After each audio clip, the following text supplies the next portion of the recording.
All right, you guys, this is another compilation video, and what we're putting together today is the top 10 exercises that everyone should be doing. So if you've been watching my stuff lately, I did about 5-ish episodes, and I honestly thought I was not going to get to that point because the moment I filmed the first episode of the top 10 exercises everyone should do, I realized that there's so much more branches and things I needed to say, and it became like a 5-part series. So I wanted to put all of them together so we have it all in one file, one place to review. And now this video is close to in 3 hours. So I know it's a lot, but if you are gonna go down the rabbit hole of exercise selection in your own programs, for your clients' programs, this is going to be well worth the watch to go through. And, you know, I think it's really valuable as when I bring up certain exercises that I do, I explain why. And I think that's the most important thing in these videos is the why behind why I'm choosing a certain exercise for my clients. And again, all of this stuff is primarily for the general population that I work with.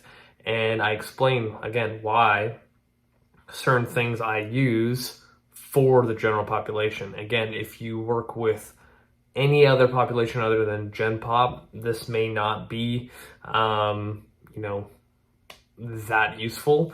But in reality, when you think about the human body, we have a lot of moving parts and a lot of moving parts that have to move effectively. And if they don't, then maybe a barbell bench press won't be the best thing to use. So you'll see really clearly my whole kind of mindset when it comes to piecing programs together and choosing what exercises should fit in there. For those who are listening, I would 100% watch this instead of listen to it.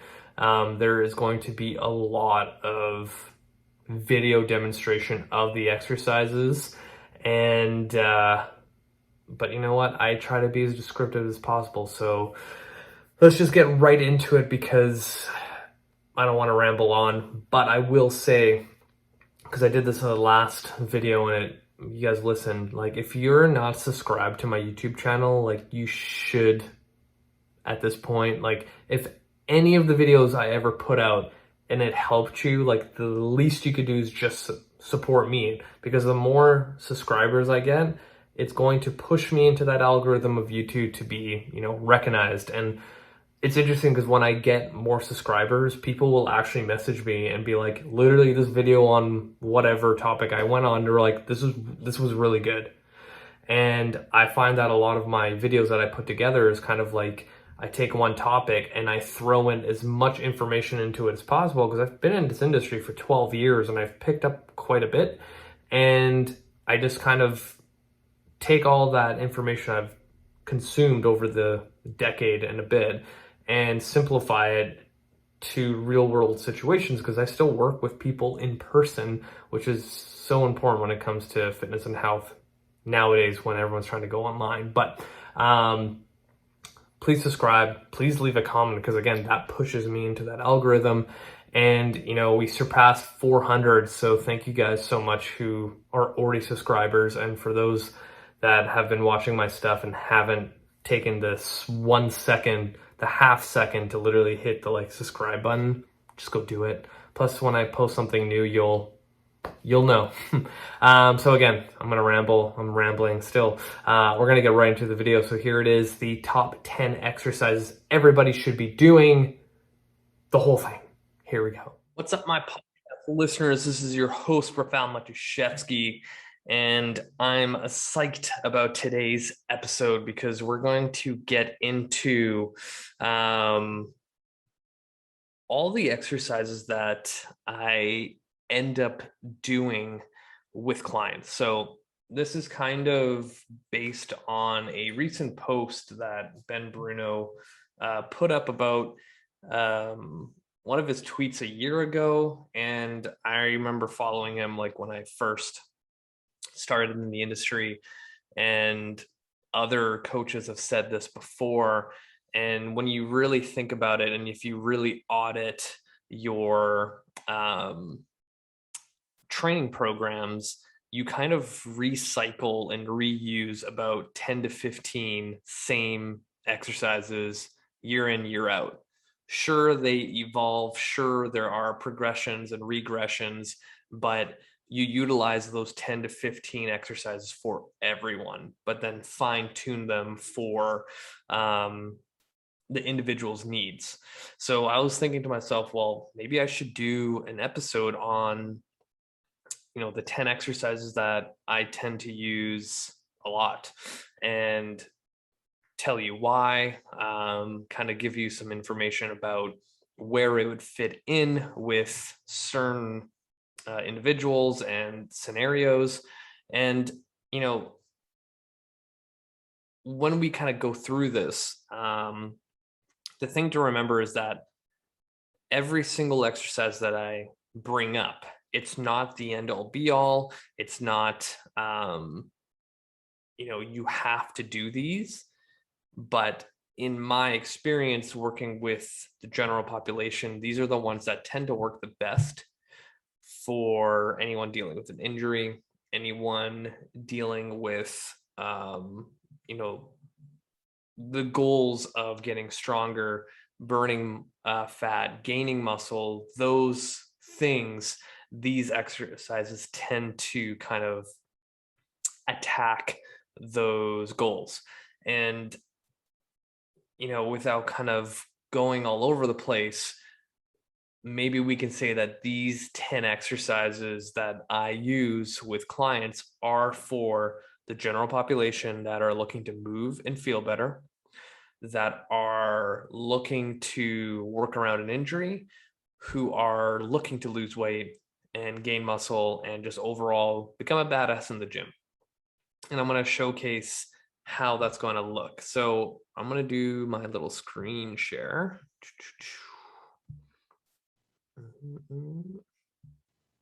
Perfect. I'm going to get my screen a little bit bigger here. Okay. So how do you even like categorize where you kind of start? And when it comes to programming, I always kind of think, okay, if I'm dealing with general population, what is like the number one thing that they all need, what they're terrible at, and what would kind of hit the lowest hanging fruit first and kind of spill over into other facets of fitness. And the number one thing, at least in my opinion, that I see with general population that they need and they need to work on, and what they say they need, is core. Like, I have never had a conversation with a client that's the general population that hasn't mentioned that I need a stronger core. I need to get abs and anything to do with their midsection. So knowing that, it's like, okay, well, maybe that becomes a hierarchy of my programming. Maybe that becomes my main focus. And that is like literally the reason why all my programs for my general population people that I train, the first superset is a core section. Because one, that is the one thing that everybody needs that I see, because they don't have the muscular endurance and stability requirements in order to do a lot of things when it comes to everyday life. And now you're putting them into a gym setting where you need high amounts of that. And now that becomes a whole different scenario, right? If like someone is hurting their lower back on a regular basis throughout the year, you can assume that that person needs some freaking core work, right? Like that's literally like training 101. Like, people get low back pain most of the time because they don't know how to stabilize their lumbar spine, aka they don't have a strong core. So how the hell do I, create a program that emphasizes that? Then I'm going to create a hierarchy. And in my programming, the first things that are at the top are the most important things. So core is always the first thing. And I have done other programs where you don't start with core if they have other goals, but that's a whole nother conversation that we could get into one of these days. But for today, to keep it simple, there's a couple core exercises that I tend to use a lot. And one of them being the dead bug. The dead bug is one of those exercises that has been around forever. But the big thing here is that a lot of people do not know how to properly engage their core. So my biggest thing is every time I train somebody and we have trouble activating certain things, or especially in the dead bug, if I already have somebody that is unconditioned, not fit, going into a dead bug is probably going to trigger hip clicking, low back pain, and they don't really feel their abs. So how do I teach someone how to engage their core who doesn't really understand that? Because you can use every single coaching cue in the world and they still won't understand how to properly brace. So over the years, I've been thinking how the hell can I, do this? Especially if I had 20 people in front of me, how do I teach that person, how all these people, to engage their core without over explaining it? And again, everyone wants everything quick, so how can I do that like that? And I kind of came up with this whole idea of through the FRC, you're creating tension, you're creating irradiation, and you're getting that tension throughout your body and you feel it. And I'm like, well, how can I do that in a dynamic setting like a dead bug? And I was like, I got to create irradiation. And something as simple as this variation of the dead bug, where I have a yoga block, just like in this video, here wedged between my knee/thigh into my forearm. So when I extend, I am pushing that block as hard as possible to create tension through that midsection, that torso, my core. And right away, people feel it and they're like, holy shit, this is the hardest dead bug ever. And I can have people who have been going to the gym on and off forever that have done dead bugs before, and they do this and they're like, this is literally the hardest thing I've ever done. And the nice thing about this variation is no matter how fit you are, this will always be challenging, because the harder you push, the stronger you get, the more force you can create, which allows you to feel it more. So this is literally a variation I now use with everybody, everyone. And I've had so much success with it. And it's even simple where, say you don't even have a yoga block, take your hand and push it into your knee as hard as possible. It's the same thing. So I was really, really happy when I came across this idea. And you can use a stability ball, you can use a foam roller, anything like that. But say, for example, you're a general population person and this still bugs your lumbar spine. And I have to bring this whole idea up. It's how do I create this variation for someone less conditioned, not as fit as someone else? So there's a couple of variations here. Say, for example, I'm just in that start position like you see here.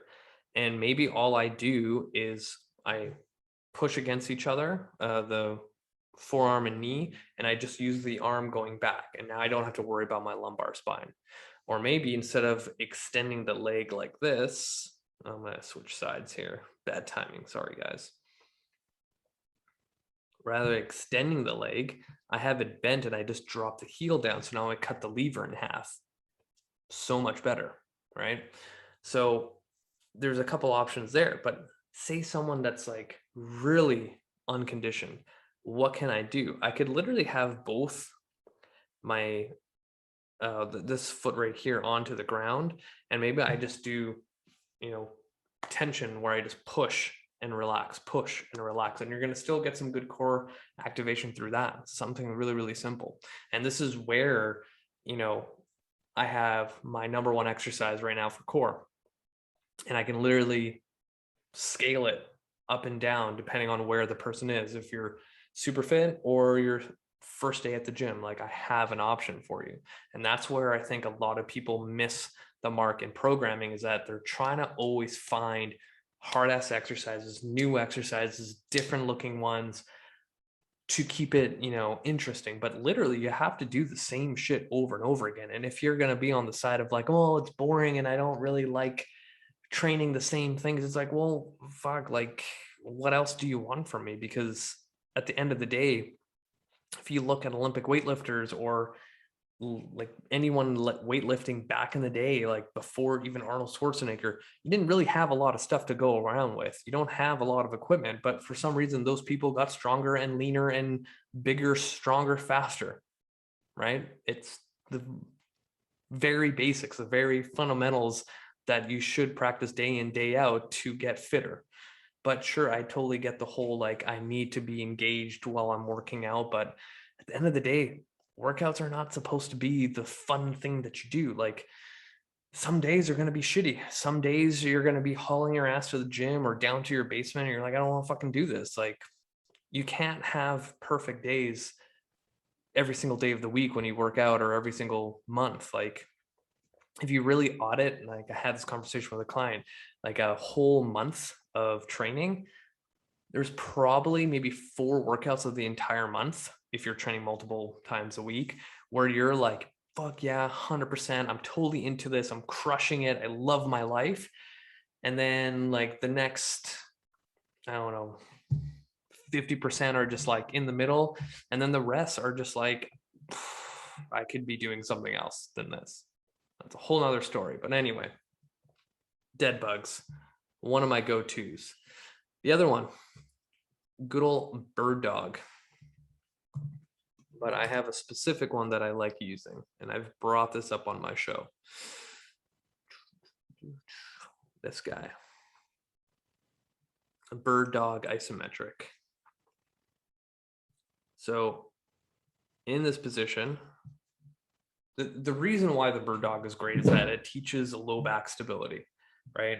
Because the moment you leave your arm and leg off the ground, you have only 2 points of contact. Now your knee and hand, and technically your other foot. Anyway, 2 points of contact. And that requires stability of the lumbar spine and your core to work together to keep you stable. So you're reinforcing that pattern that when you say take a step, because you end up being on 1 point of contact when you take a step, when you walk, your lumbar spine will shift, your pelvis will move, your SI joint's going to move, and all that fun stuff. But then all the musculature around it needs to be able to stabilize that movement without effing shit up. So the bird dog literally is a regression of teaching your body how to stabilize in a active motion. And almost every single person that I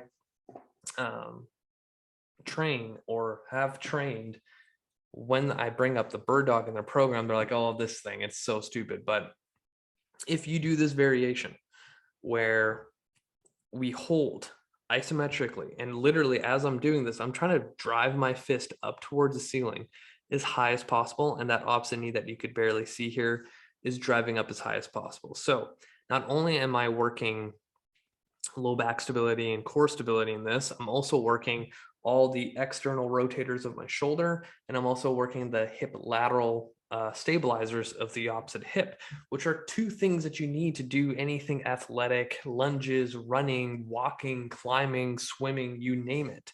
So it's a lot jam-packed into this exercise. Just like the dead bug, there are so many different variations to make this harder, less harder, whatever it is.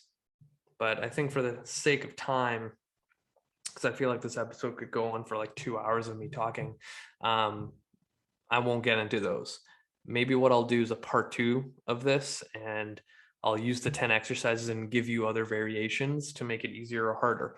But bird dog, dead bug, Those are two really, really, really important exercises that I always incorporate with clients, no matter where they are, who they are.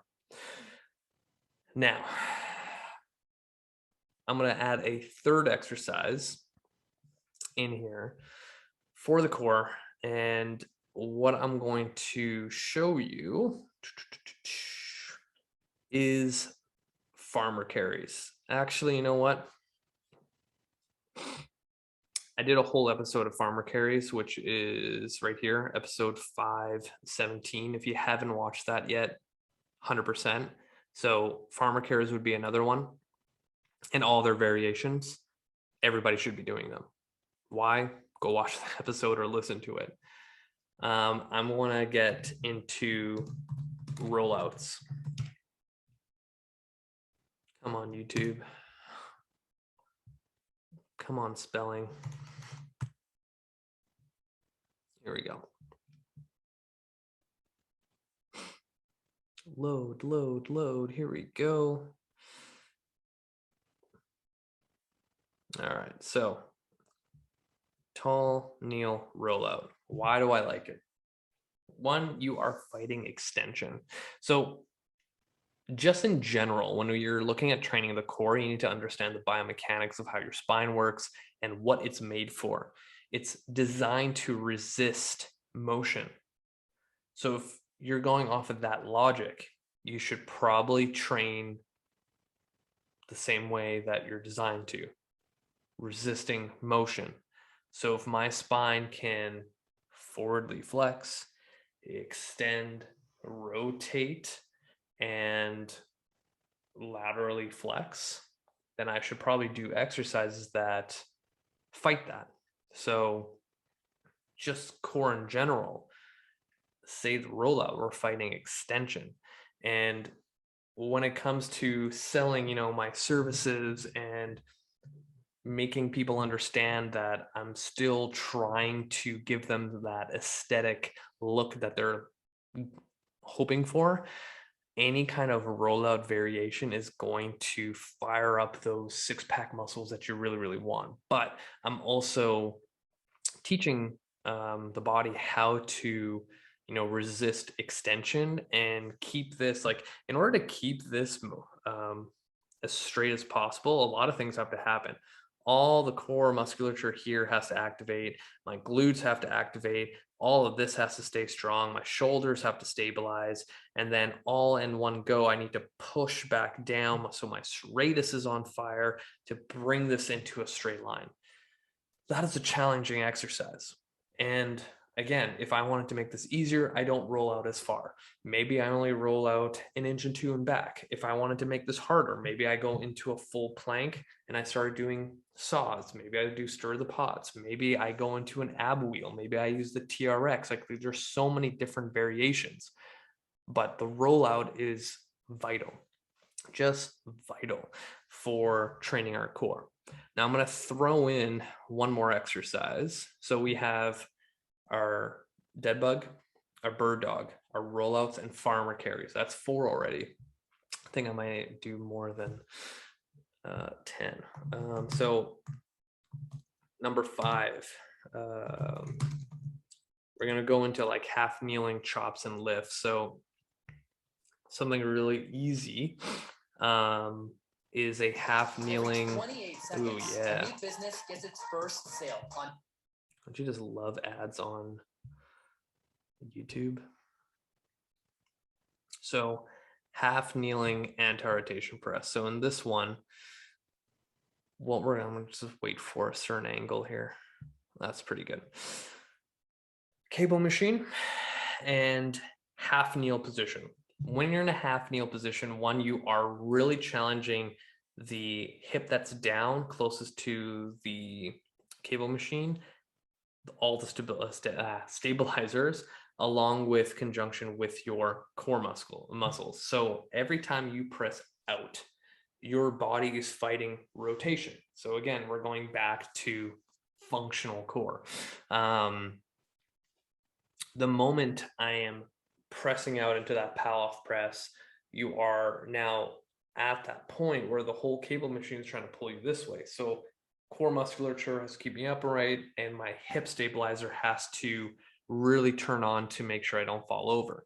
So these are all the little things that I put into my clients' programs because they suck at it, because they don't have those two things that I just mentioned. And it's going to transfer over to a lot of other things for us to move and feel better. There's all different sorts of types of half kneeling chops, lifts, cable chops, like you name it. There's so many different variations, that you can utilize. And again, I think this has to be a part 2. So maybe this is going to be kind of like the introductory to my 10 exercises that I tend to use. So this is a staple. Just hands down, you need to use it. I'm pretty sure I have done another podcast about the benefits of half kneeling and tall kneeling. If not, I know for a fact that it's in my ebook. And if you haven't got it, 100% you should get it. We're going to move on because I feel I'm going to run out of time. So number 6, we're getting into, we're going to get into a couple of things here. Let's get, you know what? Let's just use this. Deadlifts, just in general. Everyone that I train will deadlift in some shape and form. In this case, this video that I have is a Sumo barbell deadlift. Do I have everyone barbell deadlifting? Hell no, because most people can't do so. But the deadlift itself is so vital. So if you look at anything that we do on a daily basis, ideally, if you're picking up something heavy off the ground, you'd want to get into a hinge or some sort of squat. I'm a huge fan of getting people really strong in their posterior chain, aka your calves, hamstrings, glutes, low back, mid back, upper back, just everything, because it's such a huge transfer to everyday life and all the exercises that you want to do in the gym. That being said, when I train somebody, we're not doing a barbell deadlift off the bat. We're going to learn how to hinge first, because most general population people don't know how to hinge at all. And then we're going to progress it to, say, a kettlebell deadlift, to a double kettlebell deadlift, to maybe a trap bar deadlift, and then eventually get to a barbell, right? Like eventually I would love to have every single client barbell deadlifting, but sometimes it doesn't happen, right? But there's so many other ways to get to your goals. And one of the things that I always say is, like, when people are kind of married to an exercise, but they know that they either hit a plateau, or, you know, every time they do it, they get a flare up. And then I just simply ask, like, why do you want to do that exercise? And like, say it's a barbell deadlift. And they'll all say, like, oh, that it works really well for my hamstrings and glutes. And I'm like, well, there's so many other exercises that you could do that are not barbell deadlifts that, you know, focus on the hamstrings and glutes. So, like, are you powerlifting? Are you competing? No. Then let's move on. Let's do something else. Like, not rocket science. Anyway, deadlifting, I've done so many episodes on it, and I have a lot of tutorials on my YouTube page. So that also reminds me, if you are watching this and you're not subscribed, what are you doing? Come on, subscribe to my YouTube channel. Other thing, goblet split squat. This is number 7. Let's go, YouTube. Ooh, we got another ad, you guys. Here we go. All right, goblet split squat. Just such a foundational exercise. So I'm going to pause it here. One, I feel that anytime I start with a general population person, they're not ready to do lunges just yet. If you look at what we kind of focused on just in the core section, there's a lot of hip stability stuff and core stability stuff, which are two things that require a huge demand when you're lunging. How many times have you done lunges or you've seen people do lunges where they're kind of wobbly all over the place and they can barely, stay upright? Hip stability and core stability. So how can I utilize the scientific principle of specificity when I can't stabilize myself in a lunge position? So why not I eliminate one of the balance and stability components, which is locomotion, which is what lunges are, and focus on building the specific muscles involved in the lunge. Here's our split squat. Now let's layer something on top of it even more. This is why I don't like doing split squats with dumbbells by our side. I like the goblet position because the nature of the goblet, one, pushes you in the direction where the body needs to be. Because if I have a heavy enough load here, me tilting forward or rounding my shoulders too much, I'm going to end up coming off my center of mass and falling forward. And your body's going to naturally fight that off and stay upright in a better position.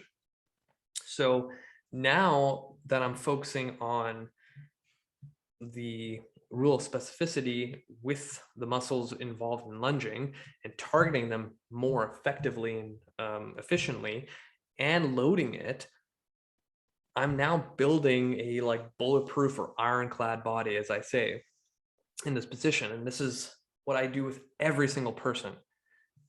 I don't even care if you are advanced. If I gave you 100-pound dumbbell in a goblet position, for sure the shit that's going to be challenging for you.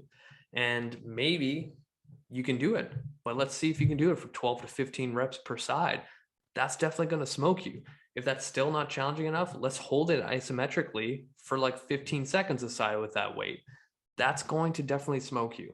This is the thing where people get to a certain point and have an ego of training that they're beyond the basics. You should go back to the basics and see if you can make it even better.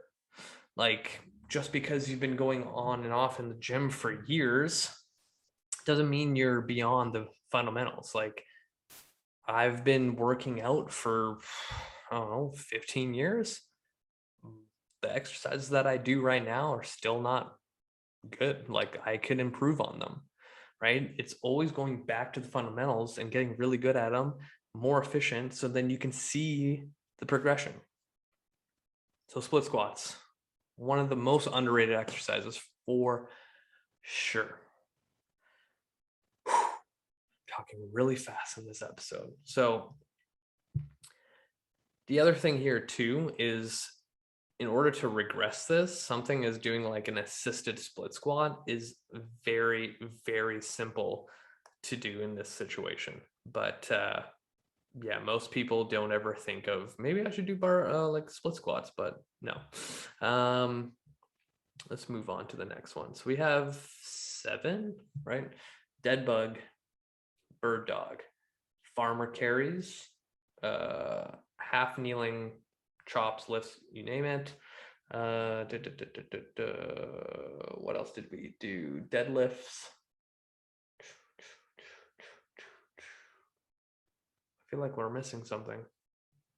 Can't think about it right now, but we are on number 7 for sure.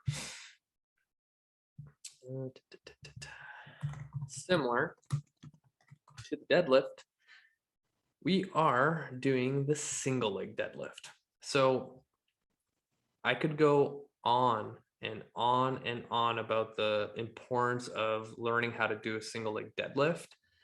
But in this case, if I need to freeze frame this. My joke in the clinic is that if I could get every single patient single leg deadlifting with a 45-pound dumbbell or kettlebell, all their issues would go away. So let's look at the demand of a single leg deadlift from the bottom up. Foot stability, ankle stability, knee stability, hip stability, low back stability, grip strength, shoulder stability, core, and then we have hamstring strength, glute strength, adductor strength, lateral hip stabilizers, all in one. This is probably like the holy grail of exercises, in my opinion. And I can't find an exercise that is more sport specific, air quotes, and functional than this. So much bang for your buck. And I literally have every single person doing the single leg deadlift. Even if they start progressing, there's so much other variations you can do. And same thing with like the split squat. If I gave the strongest person that I train a 60-pound dumbbell to do a single leg deadlift, that's going to be challenging. Like when I do a 60-pound single leg deadlift, fuck, I am working hard to get down and back up. Like that's really challenging. So huge payoff with this. And a lot of times when people are plateauing in certain lifts, like a deadlift or a back squat, you throw in a cycle or two of single leg deadlifts that are heavy, you're going to see huge, huge, huge changes. All right. Got to make sure that I don't go overtime here.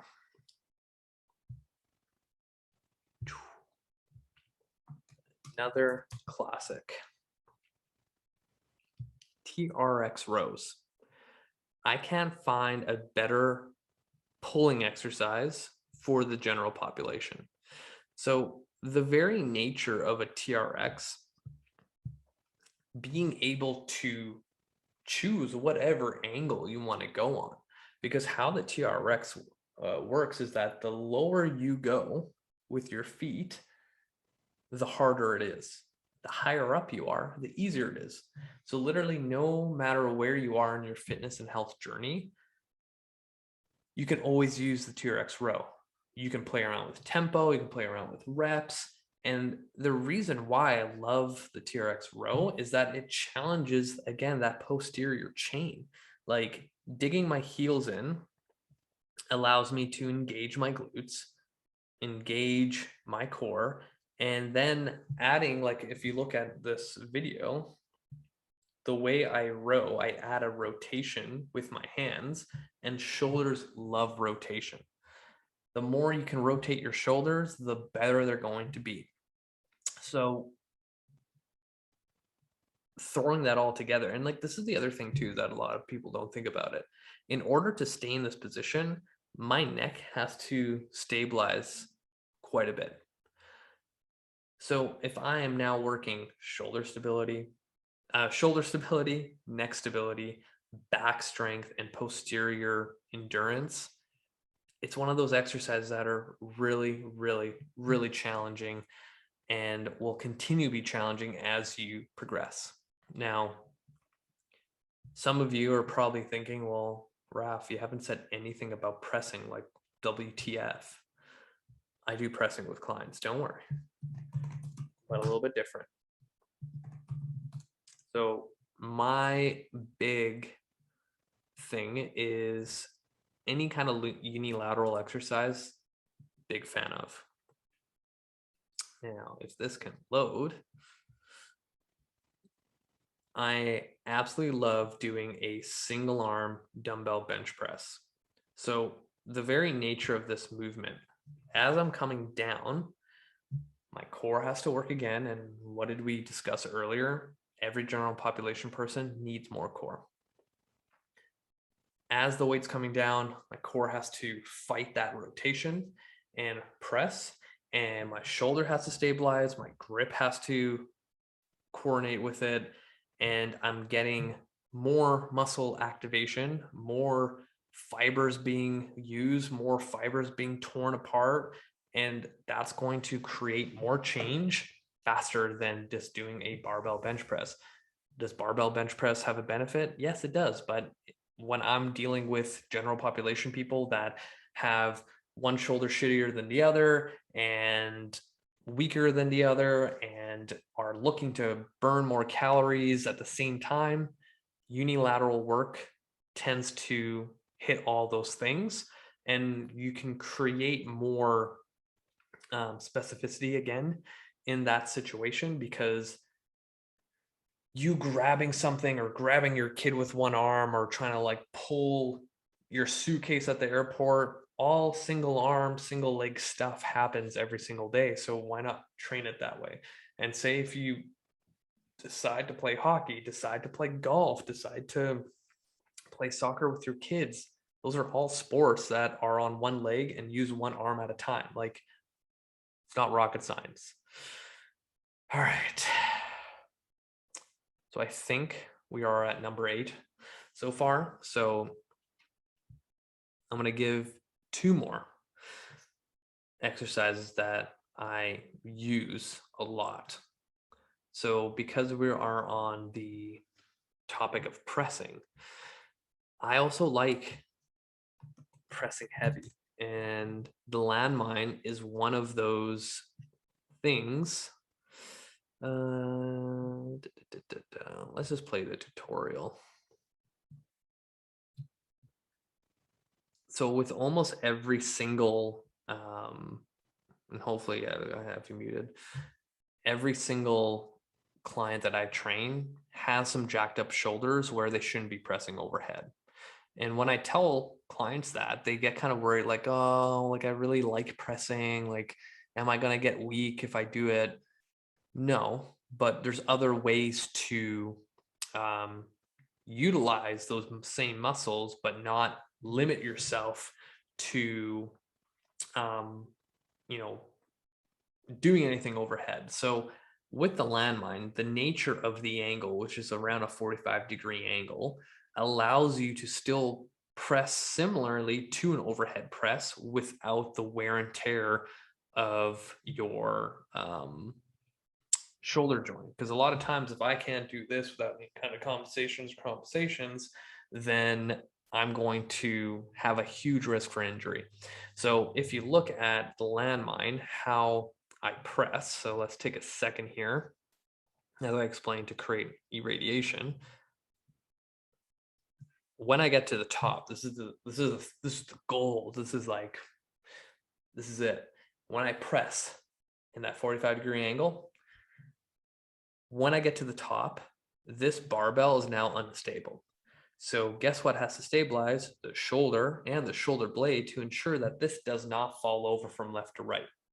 So even though I can load this as a strength exercise to really develop some great physiological changes, I'm also utilizing this as a rehab exercise, right? So again, it's one of those things where I am putting 2 and 2 together that most people don't think about when it comes to training. Is like, how can I train around an injury? This is one of those exercises. So I'm a huge component of the landmine for pressing and all other variations.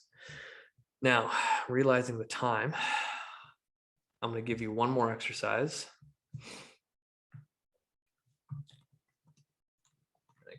Hopefully have. So this is going to be like a bonus, because there are several exercises in this. Is the daily cars routine. I get every single person to do controlled articular rotations, which is basically a fancy way of saying you're going to move your joints through the entire range of motion it's designed. Our joints are designed to move. When we don't move them, bad things tend to happen. So it's in our best interest to move the joint so we can give it nutrients through the synovial fluid, to have, oh, my arm has no tattoo on there, look at that. Anyway,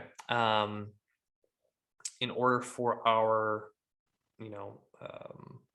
joints to improve, we need to move them. So I always give the example, is like our shoulder. if I'm only using my shoulders for texting on my phone, going on my laptop and grabbing a cup out of the cupboard, then maybe my synovial fluid is only kind of going into the front of the shoulder capsule. But then what about all of this stuff back here? Because our shoulder can do all these other things back here, and we never train that. The only time we kind of train our shoulder back here is when we literally drop our phone between our car seat and we like reach down to kind of like grab it, and then like we like really jar it down, and then we like pull our whole neck, and then we're like this for the rest of the day, and then we're kind of fucked. We need to train all of the different ranges of our joints in order to keep them healthy, and that become their foundation to do all the stuff that we want to do in the gym. So cars, neck, shoulders, scapulas, wrists, elbows, T-spine, hips, knees, ankles, and toes. All those things need to move every single day. If we don't have that, we don't have anything. All right. And I don't know why this is super laggy, but I'm going to stop that, stop this, and end it here because I've been talking for a long time. But those are essentially the 10 exercises that I do with every single person. I think I will do a part 2 to this where we can kind of break those down and show different variations. Maybe I even go with the cars routine of like different variations of what you can do based on X, Y, and Z. But that's it for me, you guys, because that was a lot of information. If you have any questions about this episode, feel free to reach out. Remember, hit the show notes, add me on Facebook, add me on Instagram, subscribe to this YouTube channel, and share this podcast with your friends and family.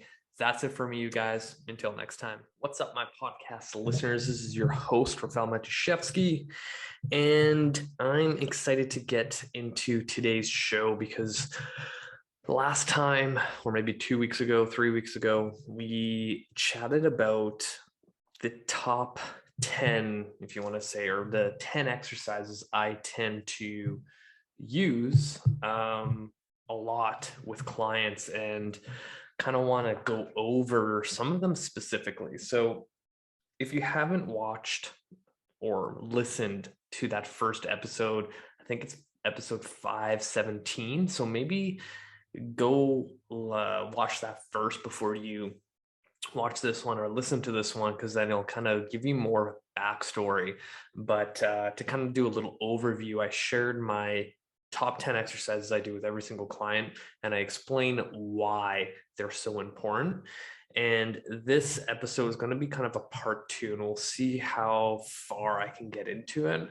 And we're going to go into the specific exercises and their variations, because a lot of times when I program for somebody, if I create a training program for a specific individual, they may have, certain things that,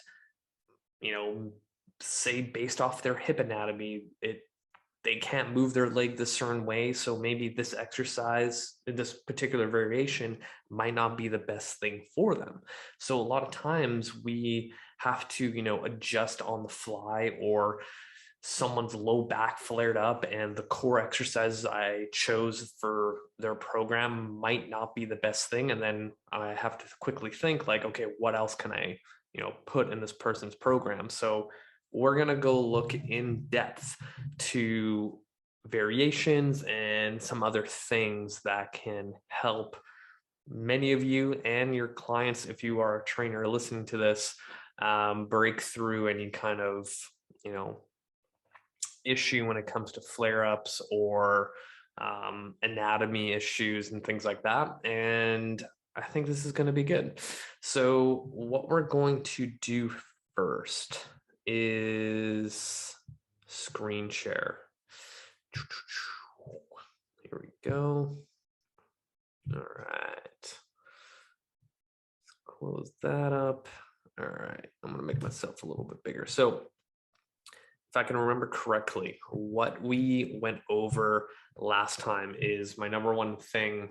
Well, not number one. This is not in any kind of particular order, but the first exercise that I recommended on my list was the dead bug. But again, there's so many dead bug variations out there. And if you haven't subscribed to my YouTube channel, highly recommend you do that right now or after this episode. So depending on the person, where they're at with everything, it will determine what kind of dead bug. So the one that we showed in the first episode was a yoga block squeeze, where you have the yoga block in between one forearm and the opposite leg. So then they can crush the block and have some sort of element of, irradiation, and they can feel what they're supposed to feel. Because a lot of times when people do dead bugs, they kind of just flop through the motion and they don't really get anything out of it. So there are a couple variations that I really, really, really like. And one of them, if I can find it, is a band resistant dead bug. Here we go.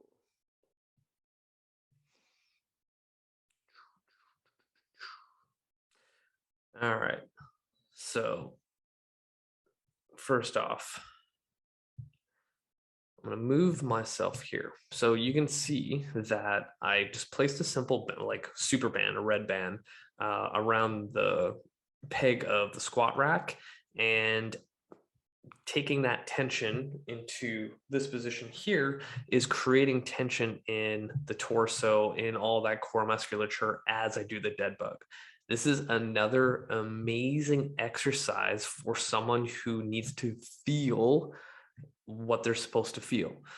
And I like finding exercises that the moment I give a particular exercise, like this one in this case, where the client feels it right away, they're like, holy shit, that's really hard. Then I know that they're activating things right. And there's almost a zero chance of them, feeling their low back or anything like that. So really simple. There's no arm movement.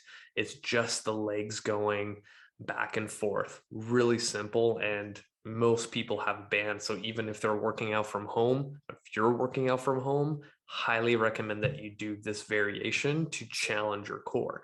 So if we were kind of creating a line of progression, I would emphasize focusing on the regular dead bug with the yoga block, then going to this band resisted version. And then if I wanted to get a little bit more fancy, another exercise I really like is the dead bug pullover with a kettlebell.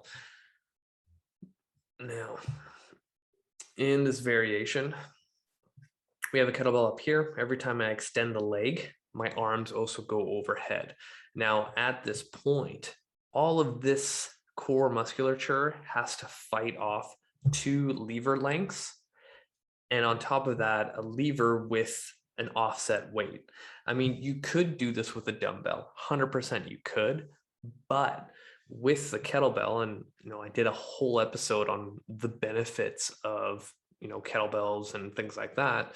The benefit, the added bonus, I should say, with the kettlebells, because it's an offset load and it's not evenly distributed like a dumbbell, it almost becomes an extension of your body. So now the lever length is even longer, and now you have to work that much harder. So I find always that the kettlebell pullover really supercharges this exercise. And I like to have the bell portion at the bottom and not the other end, because again, it will make it a little bit easier because now the weight is pulling me further this way. And I also find that it feels a little bit better on the elbows when you reach back. But one of my go-tos for a lot of clients that are beginning to progress, and again, it's another one that you feel right away. And there you go. Look at that right here. If you're watching this video, then you should definitely watch the 10 exercises everyone should be doing. So it's episode 519, not 517. I don't know why I said that. And it's a long one. Like, I was kind of surprised how long it took me to record all that. It was 42 minutes. So again, today, hopefully it's not going to be, 42 minutes. I'm going to try to keep it to 25, 30 at most, but it's definitely worth it. Okay. So after this, what we're going to do is another progression. And this one for sure And also, if you need help with any of these, like if you look at my tutorials on my website, there are so many, not website, YouTube channel. There's so many. I even have a playlist. So if you like go to playlists on my channel, they're all there. And sometimes you can like, sometimes even for me, when I'm on like the go and I'm on my phone and I see someone like messaged me on Instagram and they're like, hey, you mentioned this exercise, how do you do it? Like I'll literally go into YouTube app and just search like kettlebell pullover tutorial, like this one right here, and then put my name and it pops up right away. So if you ever need like any specific, like how do I do this exercise properly, just search it up and it'll pop up. Other variation that I really like using to challenge my clients. Oh, I guess it was spelled with, see, this is the thing. Sometimes I spell the dead bug with no space. Oh, where did it go? I swear I had it. Sorry, guys. There you go. So this one in particular is definitely challenging. It's just the very nature. So in this variation, I have a pullover with the cable machine with the rope attachment. So I first extend the leg, just like so, and then I go into a pullover. You can turn this into just like the kettlebell pullover to make it even more challenging. But here you can definitely load quite a bit. And I also like using these handles, well, like the rope attachment, because it kind of gives a variable resistance where your shoulders even have to stabilize. And this just ends up creating a really, really challenging exercise. Like I remember like when I'll go through even my own programming and I'll throw this in, the next like 2 days I'm sore, which is ridiculous, but definitely worth going down the rabbit hole of setting yourself up on this. It's kind of awkward to get in because in order for you to do a full pullover, you have to be kind of far away from the cable machine, and you basically have to like lay down and then shimmy yourself down with the rope attachment, and then you can do the pull very easily, but definitely really challenging. And again, see, who would have thought that dead bugs would be on the list of hard exercises for your core.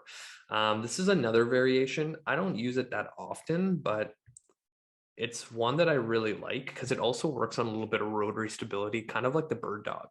So one, it's kind of challenging to get into this position with two kettlebells, and look how white my legs are in this. Anyway, so you kind of have to like roll over to grab one and then have it close to your chest and then grab and roll to the other one. But anyway, essentially every time you extend, one arm goes down. And this becomes a really like full body core exercise that challenges a lot, but it's definitely worth putting into programming when people start to like find certain dead bugs too easy. And just another variation. Another one that I find also challenging, and hopefully I can find it quickly. Here we go, is the single arm version. So in this particular one, and I don't know why it's showing it like this, but I just have the opposite hand and leg going, and I find that with the single arm version, as this is going down, it's trying to roll me over, so I have to really contract my core to make sure I don't roll over. And highly recommend doing these different variations for the dead bug in general. Now, I think I shared just like 6 different variations of the dead bug. And again, there's so many other ones out there, but these are the typical ones that I go through. But if I just wrote out my like core section template that I have, there's so many different core exercises other than the dead bug that I use that like the list is endless, you know, and then as clients progress, there's so many more variations and opportunities to, you know, put into someone's program. So you can only go through so much. So I kind of always keep my, you know, I call them like my simple 6 exercise variations for like a certain one. So in the 10 that I use, there's probably 6 variations of each. So each person that I train will end up going through like 60 different exercises. So it's kind of like a misdirection of programming when I say these are my 10 exercises that I use. In reality, it's really, you know, 60 that I use. 10 are kind of like, here's 10 doors, and each time we open it, it's another set of doors that we're going to go through. But like as you go through each door, there's so many other doors that we're going to go through with different variations of exercises. So so don't think I only use like 10 exercises for people, but we're going to move on because, you know, we can talk about dead bugs forever, and we're going to move on to the bird dog. So last time I showed the isometric bird dog where we hold it. And one of the bird dogs that I've also used in the past is I kind of called this a bird dog with tension. And I find that when people do this, they feel it a lot. So what I do here, one, I have a fist that I'm constantly squeezing to create tension. As I kick back, I'm also driving my elbow up towards the ceiling to engage all of this stuff. And then I kind of punch forward and then again hold. And I'm constantly driving this heel as hard as possible into the back as much as possible so you can create that tension again. Rather than just flapping back and forth arm and leg, I find that this variation tends to work quite well. And again, on face value, it doesn't look that challenging, but in practice, it's definitely going to challenge the entire body as one unit. Now, this is a little bit better angle where I'm pushing, extending, coming back and back down. And the more I squeeze my fist and the more I kick my heel out, the better it's going to be, right? There we go. So we're going to move on to another bird dog variation I like.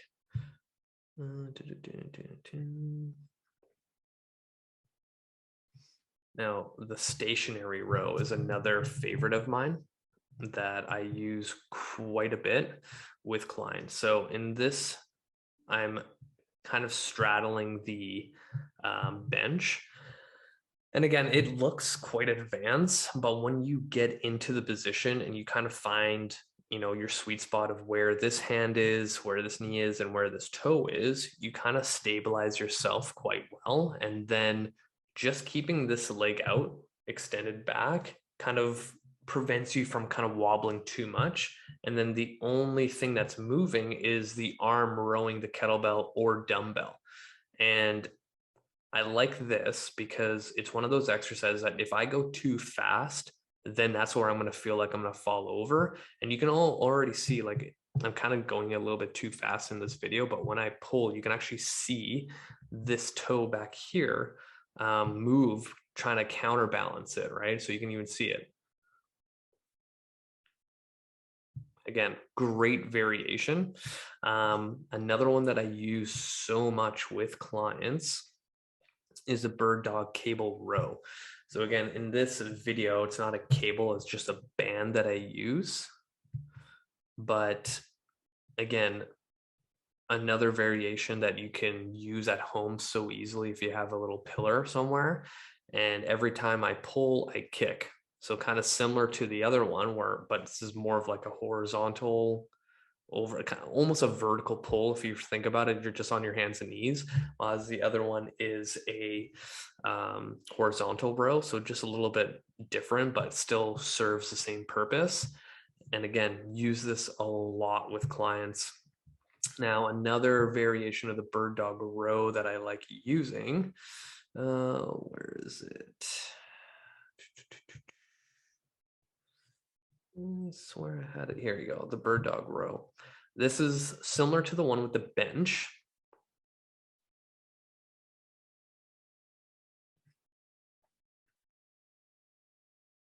So in this one, you can see that every time I row, I also kick out with my leg, right? I would say it's a little bit more advanced than, the other one I had with the leg just stationary, but it's definitely a challenging bird dog variation.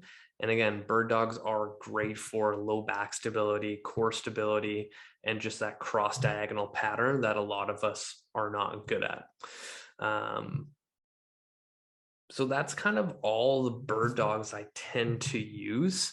What we're going to look at next is deadlift. So I believe in the video we kind of covered the dead bug first and then the bird dog, dead bug, bird dog, yep. And then we did carries. And again, I'm not going to go through carries in this video because I already did a whole episode on carries itself and the benefits, the variation. So you can also go check that out. But we're going to go into deadlifts. So in the deadlift portion, I always start with a hip hinge. So a lot of times when I try to teach someone how to deadlift, I'm not giving them weight right away. Most people have no idea how to hinge at their hips. They just kind of flex with their spine or they turn the thing into a squat. So learning how to hinge first is kind of the go-to for a lot of my clients. Here we go. So I tend to do a dowel deadlift with a lot of my clients. So in this case, I have a band to kind of, again, get myself and my clients feeling it. So I've attached a band to this little pole and it's right against this dowel. So I get into the deadlift position and then come back up and I'm forced to constantly engage my lats, my shoulders by pulling it in. And that kind of gives that feedback to a client that, in order to deadlift, I need to stay tight, because the biggest mistake I see a lot is when people go to deadlift or pick something up heavy, they're kind of like loosey goosey and, they're not activating the things they want. And then they're like, oh, I don't know why my low back hurts every time I deadlift. So with this, I have a really high payoff because it's creating that tension internally. And then their body has to react by resisting it. So if they didn't have any tension, this dowel will just kind of move forward over here and it's going to be it won't feel like a deadlift. And because I have this dowel, I always kind of cue that if you slide it down the legs and push your bum back, or think of pushing your bum back towards a chair that's too far away or touching a wall or anything like that, they kind of clue in really quick. And honestly, I've had people who have never worked out in their life and I give them this variation, they pick up the hinge pattern so much faster than just like trying to teach them the hinge without any other, apparatus or any other feedback tool. And I've kind of been using this a lot with people to get them learning how to use their hips and not their low back when it comes to deadlifting. Now, from there, what I like to do is then load it with a kettlebell or a dumbbell. And I usually will do a dumbbell sumo deadlift. And there's a couple reasons why. So one of the biggest reasons why I go into this kind of sumo position is, one, a lot of people don't have the hip mobility to do a conventional deadlift. That requires a lot of adequate hip flexion, and most people don't have enough to keep that lumbar spine neutral and flat. So if you think of anatomy, if their hips get stuck at a certain position in hip flexion, lumbar spine will go into flexion to give you more hip mobility. And then that just wreaks havoc over time. I also like using a dumbbell in this case because, one, it's a little bit easier in a sense that it's already kind of elevated, because that's another key thing that a lot of people do is they deadlift off the floor when they might not have the mobility and stability requirements to do so. So by putting this dumbbell upright, it's a little bit higher than your traditional, say, barbell down that's on the ground if you're deadlifting. And then with the Sumo, you're able to reach down a little bit lower. So you already have a biomechanical advantage. And then it becomes a really easy thing for clients and just people in general to deadlift and pick it up. And again, like most gyms, their dumbbells go up to like 100 pounds. So if you're starting out, like that's pretty good. And even if you are intermediate to advanced, grab a 100-pound dumbbell and do 15 to 20 sumo squats, like not squats, deadlifts. Like you're gonna feel that. Like I would feel that, because again, like when was the last time I have ever done that? And that would be a huge stimulus for my body to adapt and grow from, right? So something like this is bulletproof when it comes to teaching and loading people for the first time. Like I absolutely love this exercise and this position for most people. So usually when I go from there, I really like getting to the trap bar deadlift. So the trap bar itself, a lot of people will make the joke that it's cheating. I don't think so. Honestly, I think just loading a trap bar, and again, in this case, I'm also doing an isometric hold at the top, but I'm going to try to pause it at the bottom. Here we go. So at the bottom, like you can already see that. How can I explain this?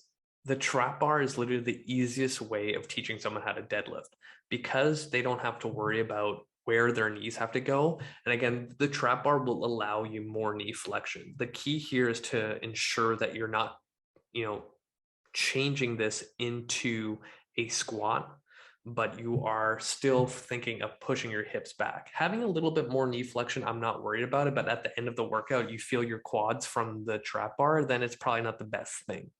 But just a little bit of knee flexion, that's fine. But every single person that I get to this point where, they learn how to hinge, we loaded it in a sumo deadlift with either a dumbbell or a kettlebell. And when I get them to the trap bar and I tell them, get into the middle of the trap bar, reach down for the bar, squeeze tight and drive up, it like something in their brain just clicks and they know exactly what to do. And they know how to brace already because we've kind of gone through all those dead bug variations, those bird dog variations. They understand how to stabilize in a dynamic movement pattern where it requires rotary stability. At this point, they're ready to go. So with the trap bar, it just comes naturally. And then this is where we get to explore, like, let's get into heavy loads. Let's see what our body can do when we place it under a load. And it's very, very simple to do this. Like, such a great exercise to develop full body strength. Now, from here, we'll go into things like, the barbell deadlift, the sumo barbell deadlift, elevated deadlifts. I'm going to stop at deadlifting because I still want to kind of continue and maybe do part 3, part 4 of this. But something I will say about deadlifts is that everyone has this weird idea that they have to deadlift off the floor to make it count or, be cool. I just don't understand that. Like, if I asked you or asked any trainer, like, why are you getting your client to deadlift off the floor? Or why are you deadlifting off the floor? And this would be a person who either is hitting a plateau or gets sore from their deadlifts from their low back, or it just doesn't ever feel right, but they're still like hammering that square peg in a round hole. I'll ask those two scenarios: client or trainer with a client, or person at the gym trying to deadlift, why are you doing that exercise? Most of the time they'll say, I don't know, or they're saying, well, I'm trying to get stronger hamstrings and glutes. Great. My next question goes, are you going to be competing in powerlifting? They usually say no. And I'm like, you don't have to deadlift off the floor. If we elevate your deadlift by 4 inches, 6 inches, 8 inches, I don't care what it is, you're still going to get the benefit of the deadlift. It doesn't make it any less. It makes it easier because you don't have to travel as far. But usually when you elevate the deadlift, your mobility restrictions, stability restrictions, previous low back injuries, hip injuries, whatever it may be, that kind of just simmers away. And then you can actually get good at that lift. So if the goal is to make your glutes and hamstrings stronger, then why not elevate it? I always make the argument that your nervous system, that is the protector of your entire body, probably doesn't know the difference between going 4 inches lower or higher. It understands force and load. So if we're going by that concept, then my body will adapt and get stronger, build muscle, whatever it is, to force and load. So it doesn't really matter where that force and load is coming from at what depths. Usually when I do this with people that have been lifting for years that have been hurting themselves, they see huge spikes of strength. They get leaner, body starts feeling better, and then other lifts improve as well, just by elevating it, because now they're working within their capacity and they can improve on that capacity. So I think I'm going to leave it there because that was a lot. And there's so much more that we can get into. But thank you for listening and watching. Hit the subscribe button on my YouTube channel. Add me on Facebook, add me on Instagram. Watch out for part 3 to this so I can continue going through all this. I know this is a lot of information, but lots of different dead bug variations, lots of different bird dog variations, a lot of different deadlift variations. We'll probably do a little bit more in the next episode on deadlifting itself. And we're also going to I'm also going to recommend that you should watch the farmer carry one. So that's a very specific one where I go into the benefits and all the different variations. So that's it for me, you guys. Thank you so much for listening. Let's stop the screen share, and until next time. What's up, everyone? This is your host, Profound Matuszewski, and we are going to get right into it. We're going to get back into the top 10 exercises everyone should be doing. And this is going to be part 3 because I didn't realize that, one, I could talk this much about exercise, which just goes to show how vital it is for anyone and any trainer out there to have not only their, 10 to 15 exercises they do with everybody, but variations that fall in line with anatomical variations from person to person. If people have poor motor patterns, if they have dysfunctional movement due to pain or anything like that. This is a term coined from Dr. Charlie Weingroff of something called lateralizations. So you have progressions and regressions, but there's also something along the line of a lateral basis of exercises. So, I can make the, argument that a dumbbell alternating reverse lunge could be as challenging as, say, an offset line mat. Why can't I speak today? Landmine reverse lunge. And that's what I consider a lateralization. Similar movement, different instrument to provide the same stimulus, and it might just feel better on the person. Who fucking knows, right? But it's all dependent on the person that you have in front of you.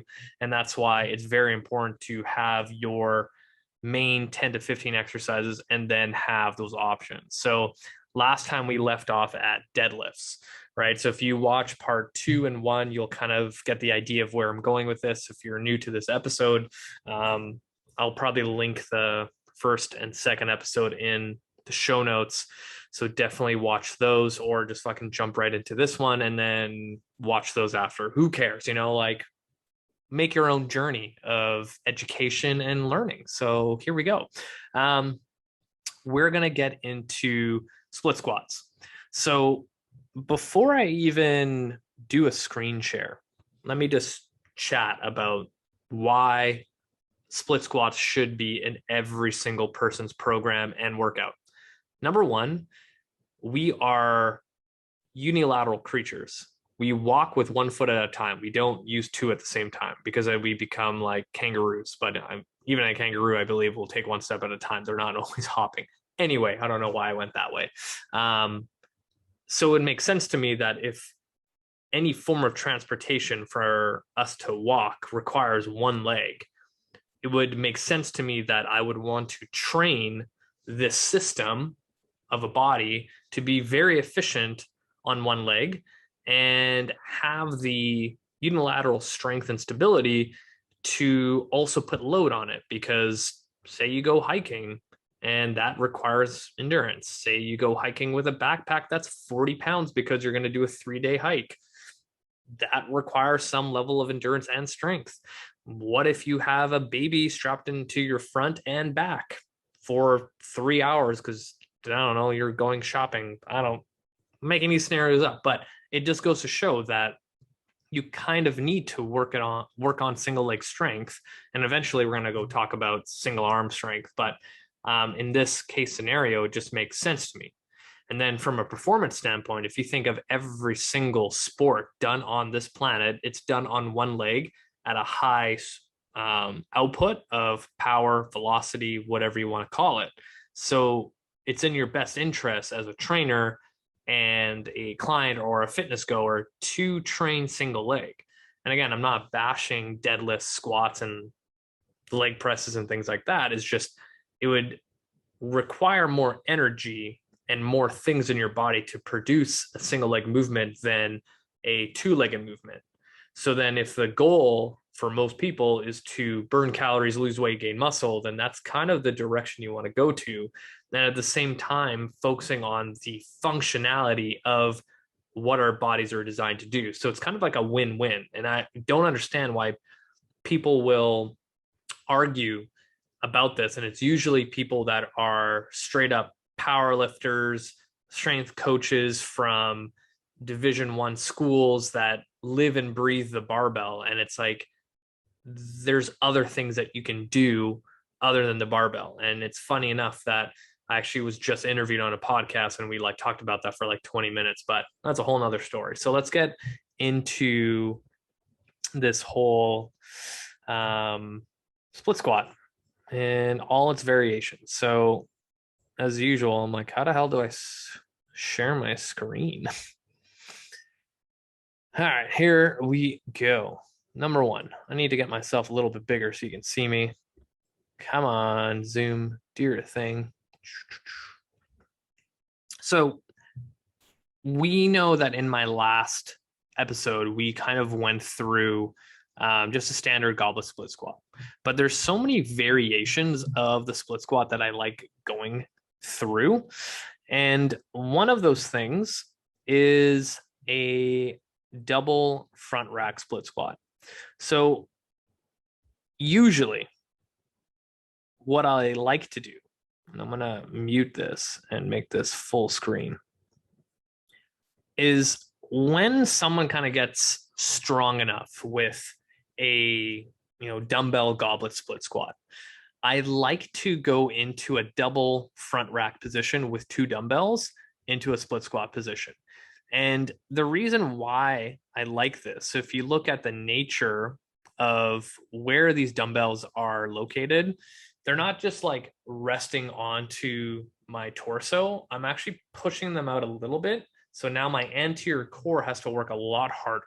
So very similar to, the standard goblet split squat.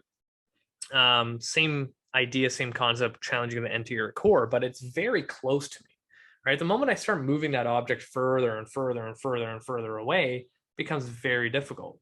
So in this case, I'm not pushing it all as far as I can. I'm going to, try to keep it relatively close, but a little bit further off.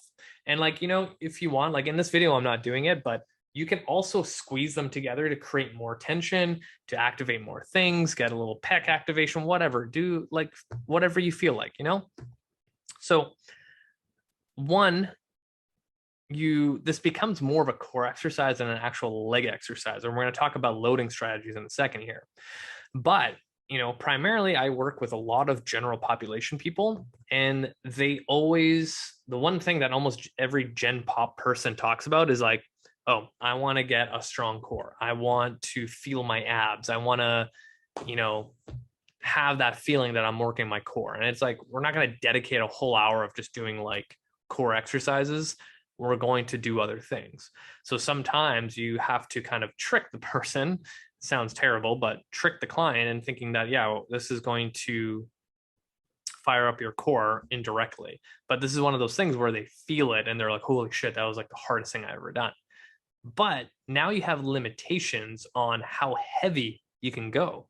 Because, for most people, if I gave them two 25-pound dumbbells in a front rack split squat position, that is going to definitely fuck their shit up pretty quickly. Like, you have to be relatively strong to hold that. And usually when I get people to start this off, it's like anywhere from 10s to 15s, right? Because a standard goblet, you can go a lot heavier than having two individual weights here, right? And it all kind of really depends on your programming, where you want to go. It's like, do I want to focus more of a core emphasis program, or do I want to go strictly load the legs as heavy as possible? So it really depends on what your goals are here. And this is where having these like 10 to 15 staple exercises that you do and having variations of them to tweak the program. And that's where a lot of people kind of overthink programming, is that they need like thousands of different exercises to do, but over time you'll soon realize it's the same shit over and over again, just with a different emphasis, right? So now let's say we're looking at the idea that we want to, load the legs. So if I'm going to go with that approach, then let's just do a standard split squat with the dumbbells by our side. Again, this is not rocket science. It's just another variation in the split squat position, right? So in this case, we can load this a lot more. And the only real limiting factor is your grip. So if I watched this was probably, I don't know, month, 2 months ago, where I did a whole episode on the benefits of farmer carries, then you'll understand that if I am programming properly and I have carry variations in the very beginning, and this is what I do with every single person, is I have some sort of farmer carry to ensure that their grip is up to par when we get to heavier loading strategies. And if you test the grip of any general pop, it's quite poor, is very poor. And a good example of this is, even for yourself listening, if you're just an avid fitness goer or a coach, you'll know that primarily when you have, say, a female client doing lunges, split squats, whatever it is, say with like 20 pounds, and they're like ready to go to the next one, and they go to 25s, you can see that their grip is already like toast. It's like they can't hold on to the dumbbell, and like it's usually the pinky and the ring finger that kind of lose grip, and it's like they're holding on for dear life in this like weird position. And for dudes, is like, transitioning from like 25s to 30s or 30s to 35s, the same thing happens. So over the years of me training in the trenches, as they call, which by the way, I need to like talk about. One of my biggest pet peeves is like these young online coaches that are training people online that may have trained people in person for a year without a full client load. And because online training is this hot trend now, and like I've been online training way before it got popular because of COVID, they don't have the experience that most coaches do, like myself, where they spent years, if not decades, training everyday people in front of them and been exposed to so many different things like injuries, anatomical differences, this exercise hurts my elbow, and figuring out ways around that. When you train people online, you're not going to have that exposure, because unless you are literally doing a video Zoom call like this, watching the person train and then having that experience, which most online coaches don't do, they write out a program for you to follow and they check in with you every so often. They're not going to have the tools to ensure your safety and progression. That's why a lot of people are like, oh, I don't really want to do online training. And I pride myself on having now 12 years of experience in person and continually to have experience in person, because I'm never going to stop in-person training, because it's too valuable for my future and the future clients that I have, because the more I am exposed, the better I can be for my next client, right? So if you're ever considering an online coach, one, you should ask me, but that's a selfish plug. But if there's somebody that you really want to train you, the number one question should be, how many years have you trained in person?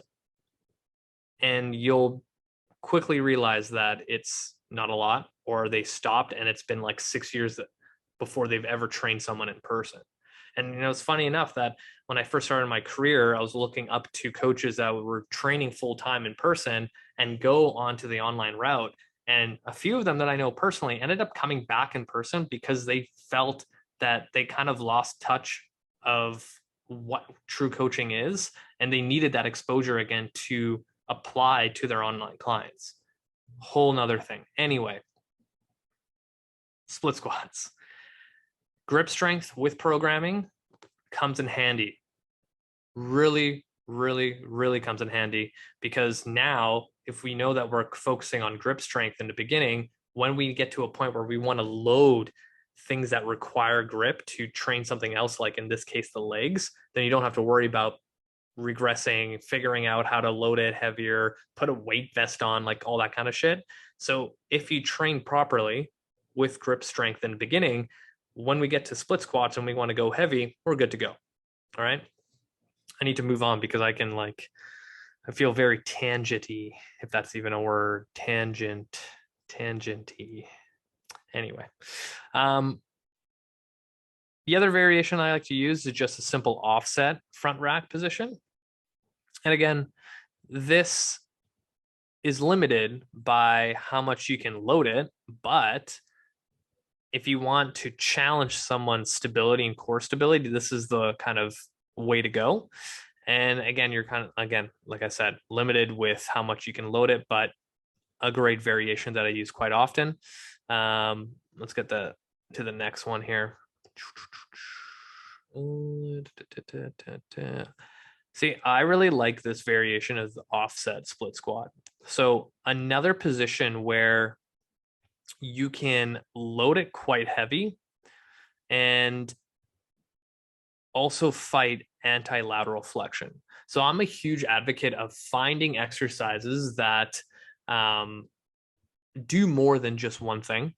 So in the beginning, yes, I want to stick to the fundamentals. I want to ensure that I'm not, missing anything before I progress people. And when I get to that point, it's like, okay, how can I challenge a system that's designed to be on one leg, one arm at a time? Because when we walk, it's opposite arm, opposite leg, not the same. Things like an offset load is huge. So in this position, not only am I fighting, building up my leg strength, but also having the weight on the offset or contralateral load to the leg that's working. I'm also fighting lateral flexion, which is this guy, right? Because our spine can go into lateral flexion, and we should be able to stabilize it enough that if I'm holding a heavy load, I'm not going there. Now we go back to grip strength again. If you followed that whole podcast episode I did about farmer carries and variations, you'll know that I have a single arm farmer carry in there, which again focuses on grip strength, but also that lateral flexion, anti-lateral flexion piece that most people don't train. So you can see how my brain works is that every time I have a main exercise that I want people to do, like my top 10 that we're talking about today, there's always variations or progressions of it that will filter into all the other progressions and variations of other movements, which is huge, right? So I'm indirectly influencing other exercises that I want to progress, which is like key to programming and breaking through plateaus, right? Programming is an art, and people who just decide to go online and download a program and in hopes that it's going to fix all their problems are like on a different level of stupidity. Sorry, but it's true. Like, it's almost equivalent to like you going on WebMD trying to figure out why something hurts or what's this bump on my knee, and you're like, fuck, I have cancer. It very well could be, but most likely it's not because you're self-diagnosing. It's the same here. You're trying to self-diagnose what you need for exercise, which is like, come on. Anyway, other split squat variations. Because there's so many that you can do.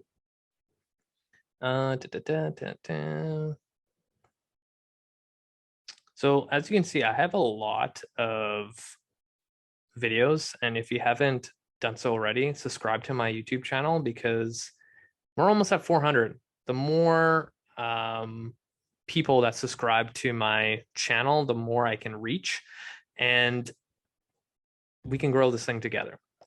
Next thing, this is probably going to be the last one that I show, lateral split squats.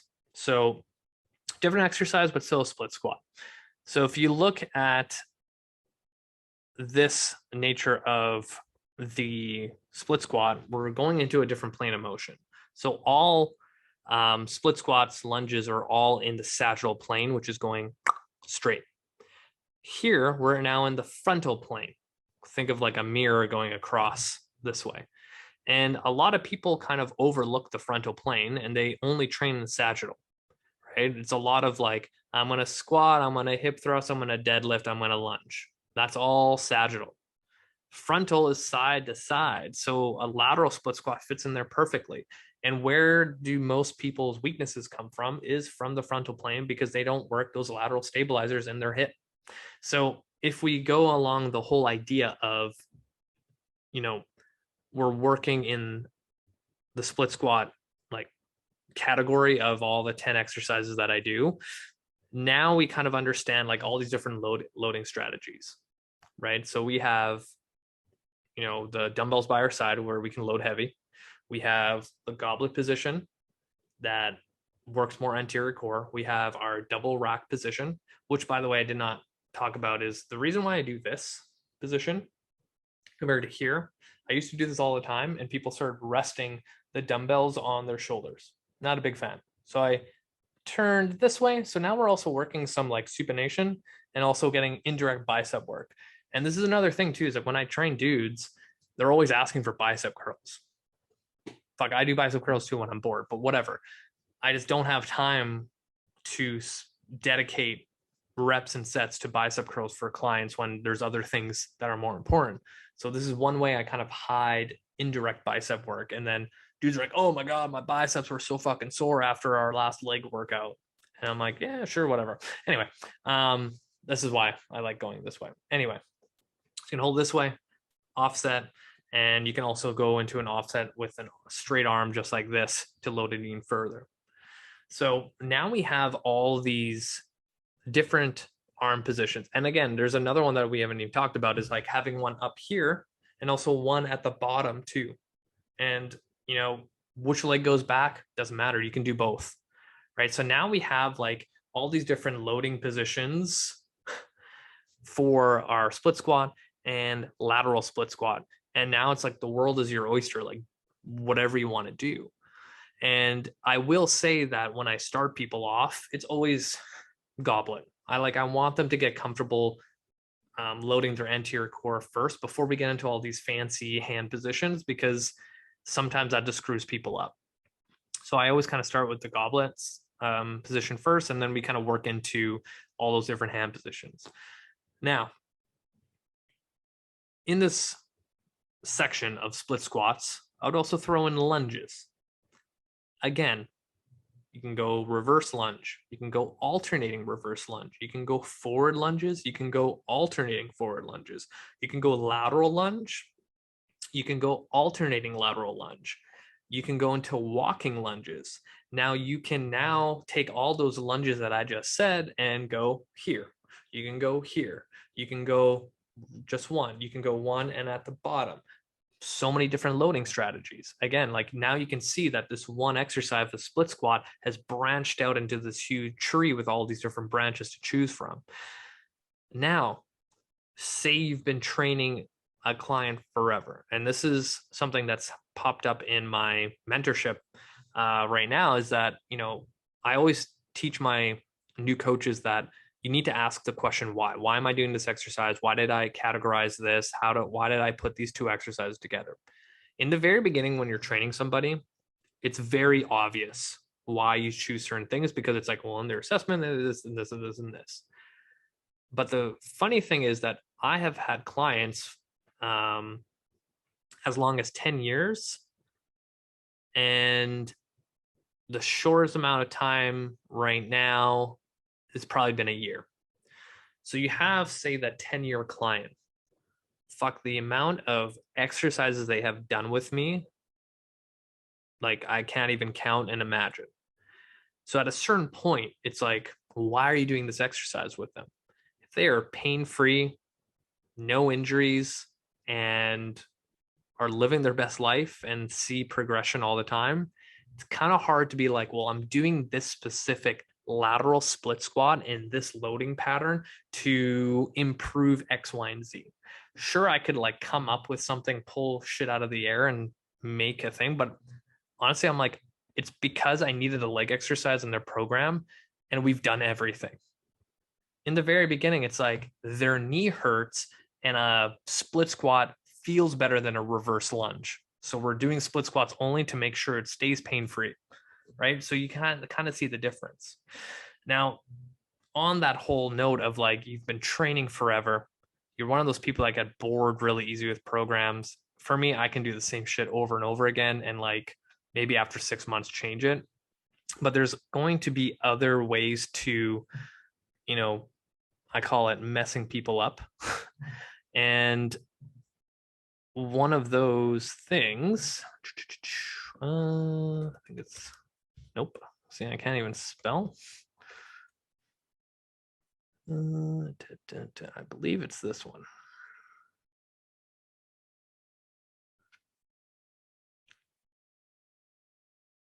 So I have a lunge step through, but on the same leg.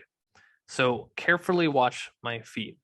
I go in a reverse lunge with my left leg going back. And when I come forward, it's my right leg going forward. So a typical lunge step through is like you lunge forward with your right and then you lunge back with your right. In this case, I'm lunging with the same leg over and over again. And one, this really challenges your brain. It challenges that one leg a little bit more than the other one. And then it's like, okay, let's go to actually this next exercise and throw in a kettlebell halo. Like, why not? Reverse lunge at the top halo. So now we have like these kind of advanced, not so advanced exercises just to kind of give you variation on, you know, what we're doing. This becomes a way to keep things interesting, right? So now we have all these different variations of lunges and split squats to choose from. And, you know, now you have so many things to put into your programming for like the next couple of years. So I think a lot of people need to better understand variations, loading strategies, and kind of creativity, right? So like I said before, programming becomes an art. And, you know, once you learn the rules, you then can take things to the next level. You know, it's kind of like you take an art class and they kind of teach you, okay, this is how you sketch a circle to eventually look like a human head. Once you do that over and over and over and over again, it becomes very easy. And then you're like, well, I'm getting kind of bored. And I know how to do this so easily to create a head. I want to draw a background. I want to draw, you know, a sunset behind. I want to draw a palm tree. I want to draw a cat. I want to draw a dog beside this person that I've been drawing forever. That's how I kind of look at programming is when you get started, you want to learn basics so well that it becomes so boring for you that your whole body and self are like, I need to do something else. And that's where the beauty of programming comes in. And then you let all those creative kind of juices flow. And then you build these amazing, beautiful programs for clients. And, you know, I'm going to stop the screen share there because I just realized like talking for quite a while on just the split squat itself. And I'm going to have to do another, like, this is going to be like a multi-series thing because I feel that because I've been doing this for 12 years, I have a lot to say because I've learned from all my mistakes. And this is like one of the very reasons why I want to mentor other coaches, because I don't want them to make the same mistakes as me. Because the biggest thing that I want to come across in my podcast, and this is another reason why I've been doing it for so long, is that I want to leave a legacy behind with my name, that I try to improve the, fitness industry. And if that's just like, it's literally scratching the surface of like, oh, fuck that Raf guy, like he really emphasized foundations, he kept it simple. And because I've been following his work, I feel better, I move better, whatever. Like that's essentially what I want to do. And with mentoring other coaches, I can give them all the knowledge that I have in the past 12 years and now save them time to not go down the rabbit holes that I went through. So if I could take my 12 years of experience and like compress it into 4 years, where they could be where I am right now in 4 years, is going to make not only their career more fulfilling, but also influence the fitness industry in a positive way. And, when I first started, I would listen to all these different coaches that are really successful that I looked up to and wanted to be like them. And I modeled myself like them. So if I can take the knowledge that I did over the past decade and pass it on to make them come to these conclusions faster, then it's just a win-win for everybody. So another tangent. I don't know why I'm like that today, but I'm going to leave it there. We're going to do another addition to this because I have a couple more things we need to talk about. But hopefully you enjoyed this episode. Thank you so much for listening and watching. Subscribe to my YouTube channel. Please, let's hit that 400. My goal is to hit 500 by the end of this year. So let's make it happen. Let's reach more people. And it's been interesting now that it's been kind of getting some momentum. People have been commenting on my video. So even if you've been listening forever, like comment on my video, because that's going to bump my stuff up in the algorithm. Add me on Facebook, add me on Instagram. If you have any questions, feel free to reach out. And that's it for me, you guys. Until next time. What's up, my podcast listeners? This is your host, Rafal Matuszewski, and we are going to continue our top 10 exercises that everybody needs to be doing. And this is part 4. I did not think that this was going to be this long. And you know what? I shouldn't be surprised because I ramble so much. And, without further ado, let's just get right into it. So we've already kind of covered a core section, like core exercises that we need to be doing, farmer carries that we need to be doing, deadlift variations that we need to be doing. And I believe we left off with like lunges, split squats, and any kind of like lower body that's unilateral. And today, what I want to start off on, and I have a feeling that it's going to be definitely a just one kind of section, and it's going to be pulling exercises.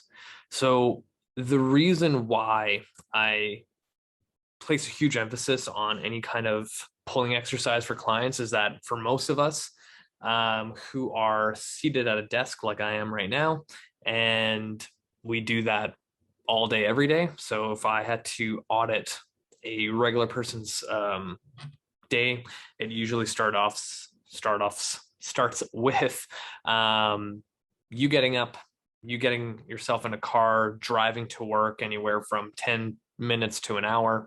Then you sit at a desk for about 8 hours. Then you drive home again, either 10 minutes or to an hour, depending on your commute time. Then you come home and sit down to eat dinner. And then you finish the night off by sitting on your couch, watching something or whatever it is. So we tend to be in this forward flex position a lot. And the last thing you want to do is go to the gym and start pressing like crazy, making all of this stuff tighter and pulling you further into that position. So it makes sense to me to pull a lot more than press. And, you might have heard that whole push to pull ratio should be 2 to 1. And now, things have been looking a lot worse for our general population, and it's almost to a 3 to 1. Honestly, the amount of people that I see that have shoulder issues, neck issues, the last thing I want to do for them is give them more pressing, because even when I get people pulling, they still don't know how to get out of this weird rounded position. And even if I try to cue them of like stacking and packing the shoulder, they end up still pulling themselves like this. So it's a lot of stuff that needs to be corrected. And the last thing I want to do is fuel that fire of, again, I don't like using the word posture, but that's literally what it is that rounded posture. So we're going to kind of go through all the pulling exercises that I tend to give to everyone, and then maybe some few variations where that are a little bit more advanced. So I'm going to try to share my screen, and I'm going to try to keep this episode 30 minutes or less, and let's see where we go. And again, I'm always going to say this, if you haven't subscribed to my YouTube channel, do so right now. You know what? Every single person is going to get a Trx row. So the reason why I really like the Trx row than any other pulling exercise for a lot of people is the nature of the free handle, how you're allowed to, incorporate a rotation. So if you think about it, if I am starting my Trx row, look at where my knuckles are right now. So we're now in shoulder internal rotation. As I row, I go into external rotation. So I'm adding a literal like axial rotation. And what do shoulders really, really like? Rotation, right? I always tell this to every new person that I put through an assessment. If you think about the average Joe or Jane's shoulder, what do we use it for? We go on our phones, we go on our laptop, and maybe we'll grab a cup out of the cupboard that's nice and high. But our shoulder joint can do all these other things back here. And when do we ever train our shoulders behind us into abduction with extent? Like we don't, not at all. And if you look at the very design and nature of how our joints are, put together, is that they're designed for movement. If we, eliminate that, bad things tend to happen. That saying that people bring up in the fitness industry, especially in the mobility, flexibility, what's it called, community, is, if you don't use it, you lose it. So if we go off of that kind of thought process, then it becomes really clear that, our joints will probably suffer in some way. And what I explain to clients and patients all the time is the moment you, don't move your joint through its entire, range of motion, you don't allow synovial fluid to go into the joint itself to kind of build the integrity and health of it.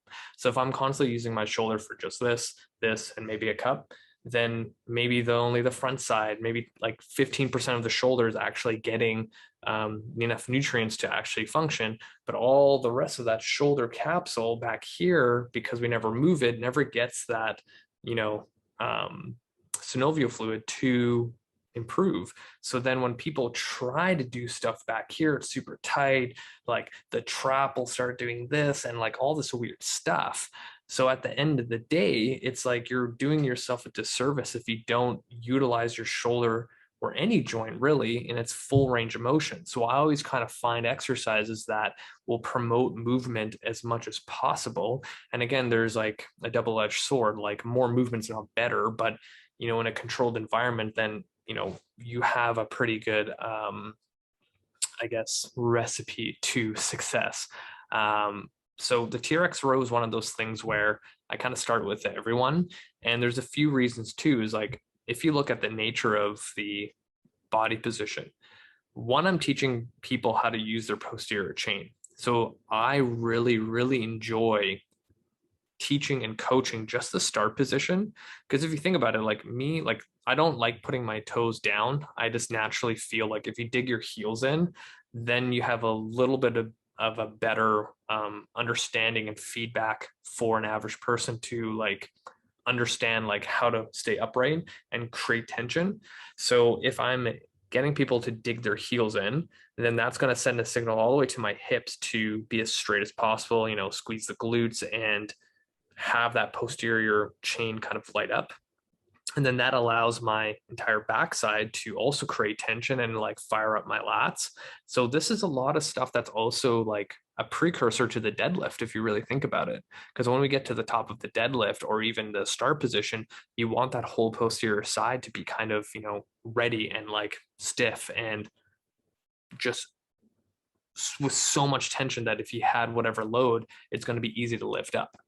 And then the other thing too that a lot of people don't think about with the TRX row is neck position. So if you think about this, like how many people's necks are like here all day, and the amount of tension that can go back here can lead to headaches, migraines, always having tight traps, things like that. So if I could teach someone how to like pack their neck in a nice neutral position, it's going to light up that whole backside again as a strong unit. So then when I decide to deadlift or pick something off the floor or even do a lunge or even a TRX row, like everything's going to be stacked in a neutral position. And the other thing too, a lot of people don't think about as a TRX exercise is that it's a really good neck stability and strength exercise.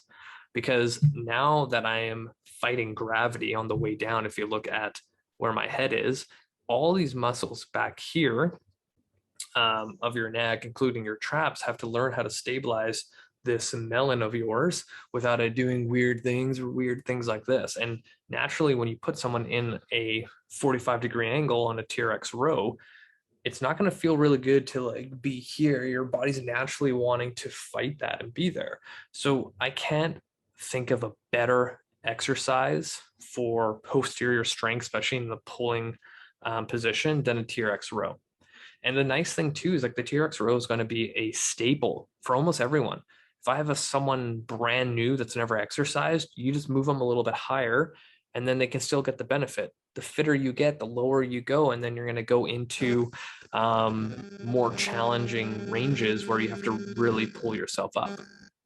Now, there's so many different variations of the TRX row, and you know you can play around with tempo. You can play around with putting on a weight vest, putting a sandbag on your hips. You can like do a single leg inverted row. You like there's so many different ways of doing it, but at the end of the day, the TRX row is always going to be a staple in my programming, and a lot of people should be doing the TRX row. And yes, it seems boring. It doesn't seem fancy, but funny enough, I've been working on some social media posts this week, and you know, people have been getting strong decades before all the equipment that we have available today. 70 years ago, when the Soviets started producing strength and conditioning research on the Olympic lifts, people still do those exercises today, and they are still able to be as strong as those guys back 70 years ago. Like, it's not rocket science. Training to get stronger, leaner, faster, whatever you want to do, it's really simple, basic, non-sexy things. If you're constantly going down the rabbit hole of finding a new sexy exercise, you're not going to get to your results faster. If anything, you're going to injure yourself because it's a brand new exercise and not a lot of people have put themselves through. So think about it. Like, would you rather, I don't know, take a medication that's been around for 30 years that has so much research in it, so many human trials, so many people that take it on a daily basis, or a brand new drug that has none of that kind of history or credibility? You know, like I rather go with something that's proven and that is been around for a little while, and not just like, here's this new thing, hopefully it works and hopefully your body doesn't have explosive diarrhea every time you take it. Not saying that it's going to happen with exercise, but you know, something might explode like your discs or whatever. But TRX rows, long story short, I did not think I was going to go down that path. But another exercise that I get everyone doing is band pull aparts. I always spell pull aparts with the A included with the parts position. Sorry, I'm just like rambling, but again, not a super sexy exercise, but this is what most people need is scapular retraction and developing those postural muscles as much as possible. So I'm constantly looking at stuff that, doesn't require a lot of equipment that people can do at home. And if they're at a gym and it's super crowded, you still have all the stuff and you don't have to use, 16 different things in order to, be successful. Right. So band pull aparts, there's so many different variations. I'm going to show you a couple, but essentially band pull aparts, one of the best. Another thing too is a lot of people, when I give them band pull aparts, after a couple reps, it ends up looking like this. And they just don't understand how to like relax this. So sometimes I tell people like think of going into a V position, and the band, if you look at the image here, will end up kind of at the top of your rib cage. And that's fine too, because at the end of the day, I want those posterior muscles, mid trap, rhomboids, those things to get stronger and more, what's it called, more efficient at moving and activating. So it doesn't really matter where the band goes as long as I feel the shit back there working. So a couple of variations that I like doing. Might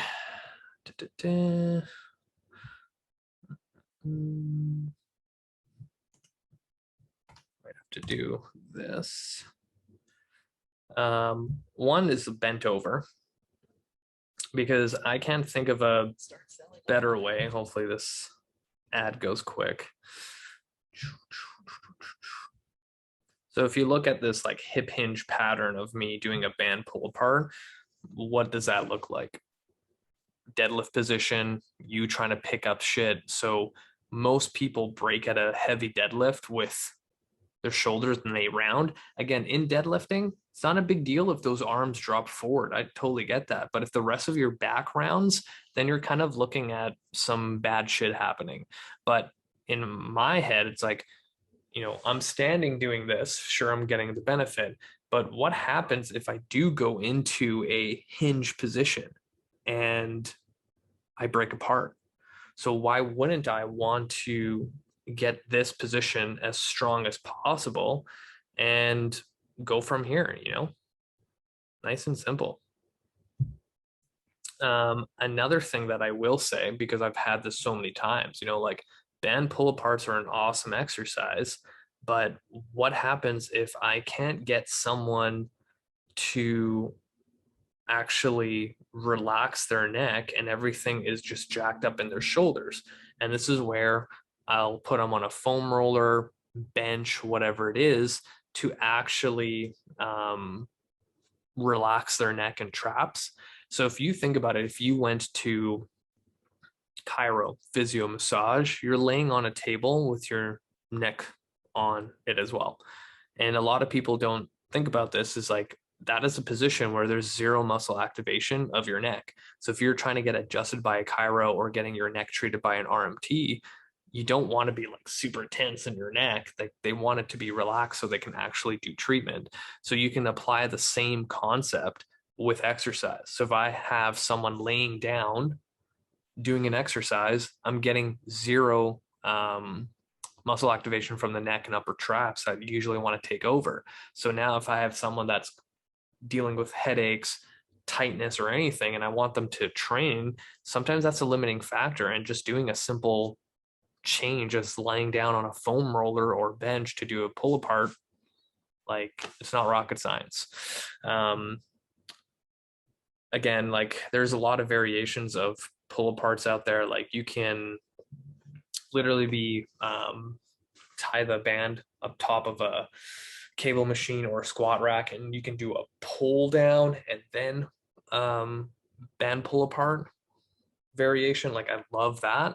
The only thing is like sometimes the squat rack is super fucking high, and now you got to bring on a bench to jump up, because again, like I'm 5'9", I'm not tall, I'm not going to be able to still one arm that thing. And then sometimes because it's too high, you actually pulling down will be like too much tension, and then by the time you get to pull apart, you won't actually get the benefit. So sometimes just the setup doesn't work in situations like that. Sometimes what I'll also do is like one band on the foot, I'll do a front raise and then pull apart. Another great variation, but sometimes it's like people are already so jacked up here, by adding a front raise that just makes things worse. So a lot of it is just like preference and what people have available. The other thing that I always do is face pulls. So one thing that I will show is this, the half kneeling cable rope face pull. The reason why I love this variation in a half kneel position is that when you do it in a half kneel, there's no like, as it gets heavier, you like start arching through your low back. And you see this with the dudes all the time where they're standing in front of a cable machine and they're like loading the weight stack as heavy as possible. And it becomes like all momentum and then arch with the low back to get there. And to me, I'm like, well, I want the most activation through mid traps, rhomboids, and posterior shoulder. Why would I want to add momentum and as much weight as possible that I couldn't do?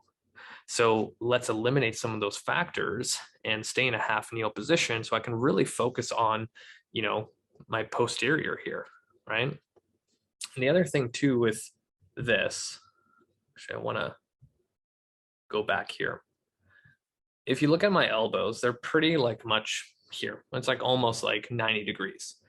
The other thing that I've seen with people, like again, face pulls, great exercise. Sometimes it doesn't work out as you want it to. So there's nothing wrong with like finding a different position and angle where your shoulder joint feels better. For most people who are jacked up through here that get tension headaches and traps are overactive, there's nothing wrong with pulling down here. Like if you were doing like a push-up, like a proper push-up, you're still getting that posterior chain, and all you did is just change the angle. Because again, if I have rounded shoulders and now I'm going up here and trying to pull, like my shoulder is already in a bad position. This also doesn't feel good. But if I'm already here and I'm pulling down this way, it becomes a little bit different, right? You get a different angle of pull. And sometimes that's all it takes to find that middle ground. And this is where the face pull just, you know, does so well, right? Like you can even see like where my back is getting pulled and what's working and what's not. The other variation that I really like using with the face pull to make sure you're not cheating, I just need to find this one. Oh, hang on.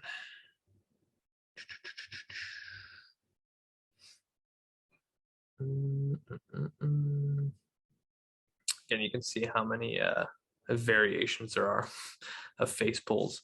Again, another reason why you should subscribe to my YouTube channel.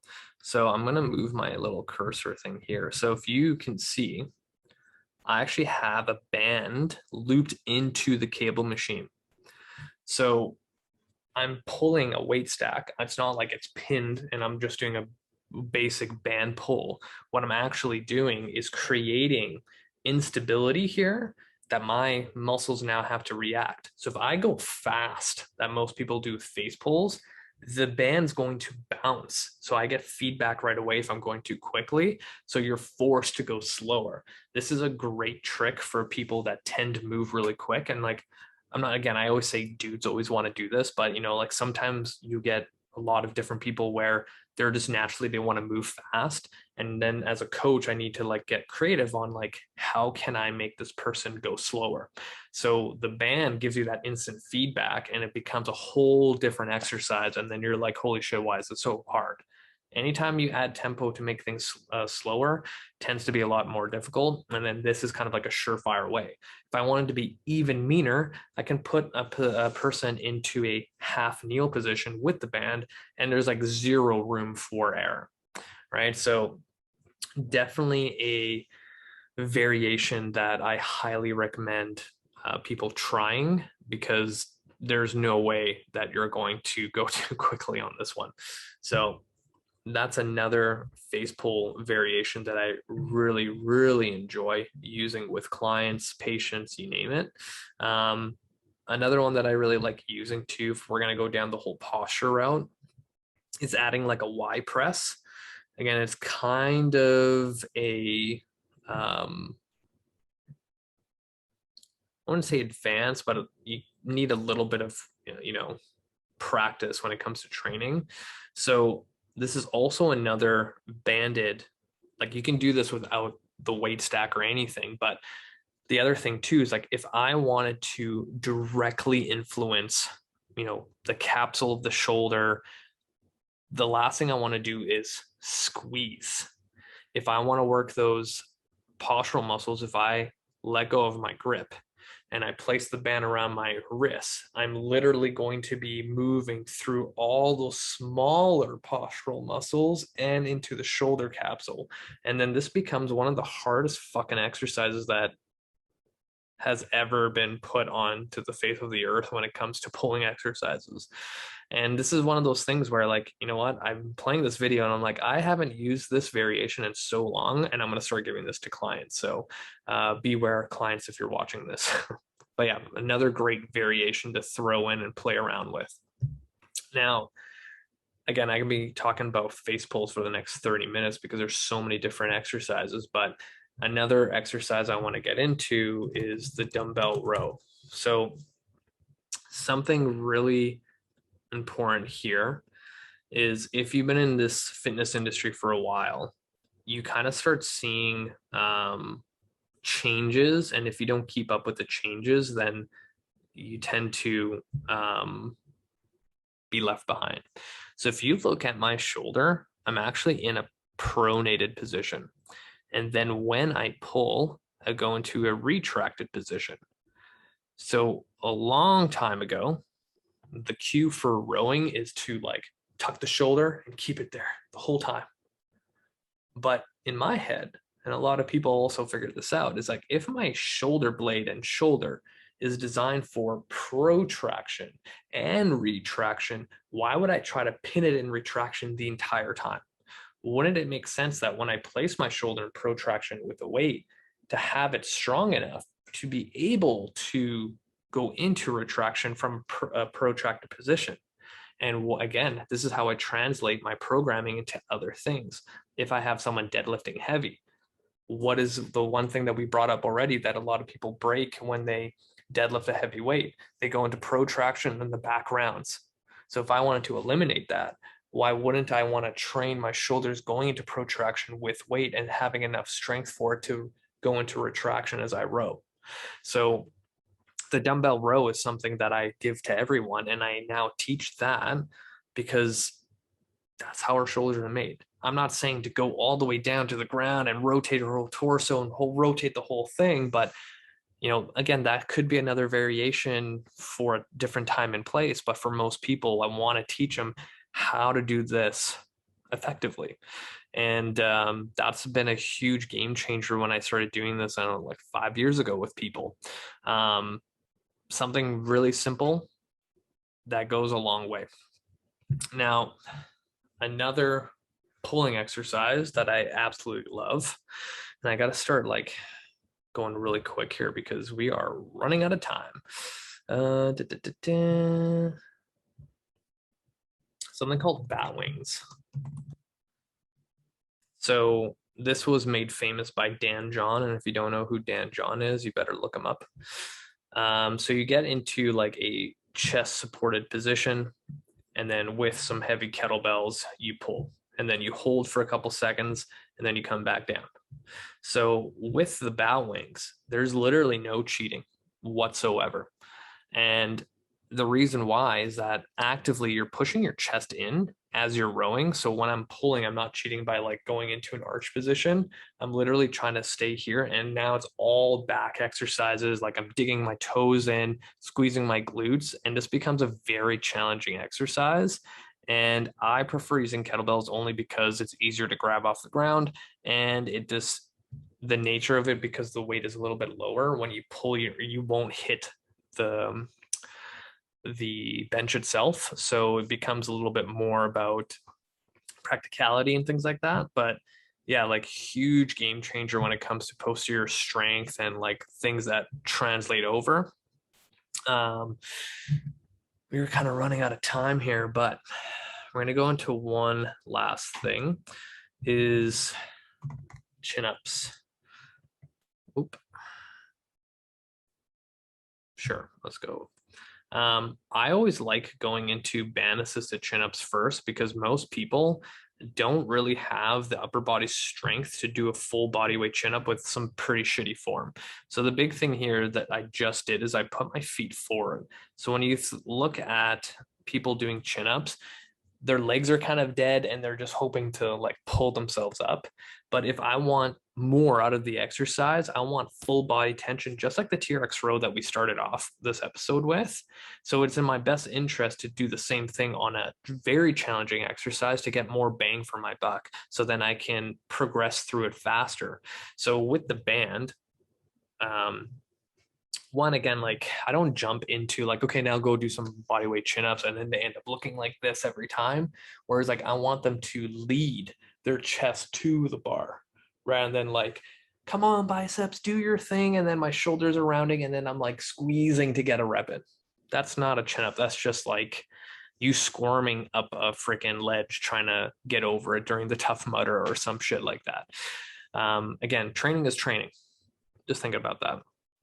When I give band assisted chin-ups is with the feet, one, I can squeeze my glutes and activate my core a little bit more efficiently than having like floppy legs and or bending them behind me. And with the band, when people do band assisted chin-ups, the worst thing to have is like the band literally from the top going pinning into your chest, going down to your belly button. And if you're a dude, going across your like area and then rubbing up and down on it, like that doesn't feel the greatest. So it makes sense to have some space. That being said, with the band, it makes it a little bit easier to cue the motion where you're like you want your shoulder blades to move through that motion as much as possible. And again, like in a perfect world, I wouldn't have someone going into that chin up position because again, it's a fixed position and maybe some people don't have enough, supination to actually pull themselves up. They might just have this much, and now I'm putting them on a fixed position, and that's where a lot of people feel like, oh, my forearms are so sore every time I do chin ups. So ideally, if I could, Olympic rings, just have them really high, and then I could throw in that rotation just like the Trx Row. That's going to make it a lot easier. And again, if I'm not competing in some sort of CrossFit games thing where it's just a straight bar, doesn't matter. If I'm looking to get stronger, improve my back muscles, then adding rotation is going to be your best friend. I think I'm going to end it there because we went through a lot and I feel that I could probably talk forever, but the big thing here is there's so many pulling exercises that I didn't even get through. But you can see how vital it is for someone to get strong posteriorly.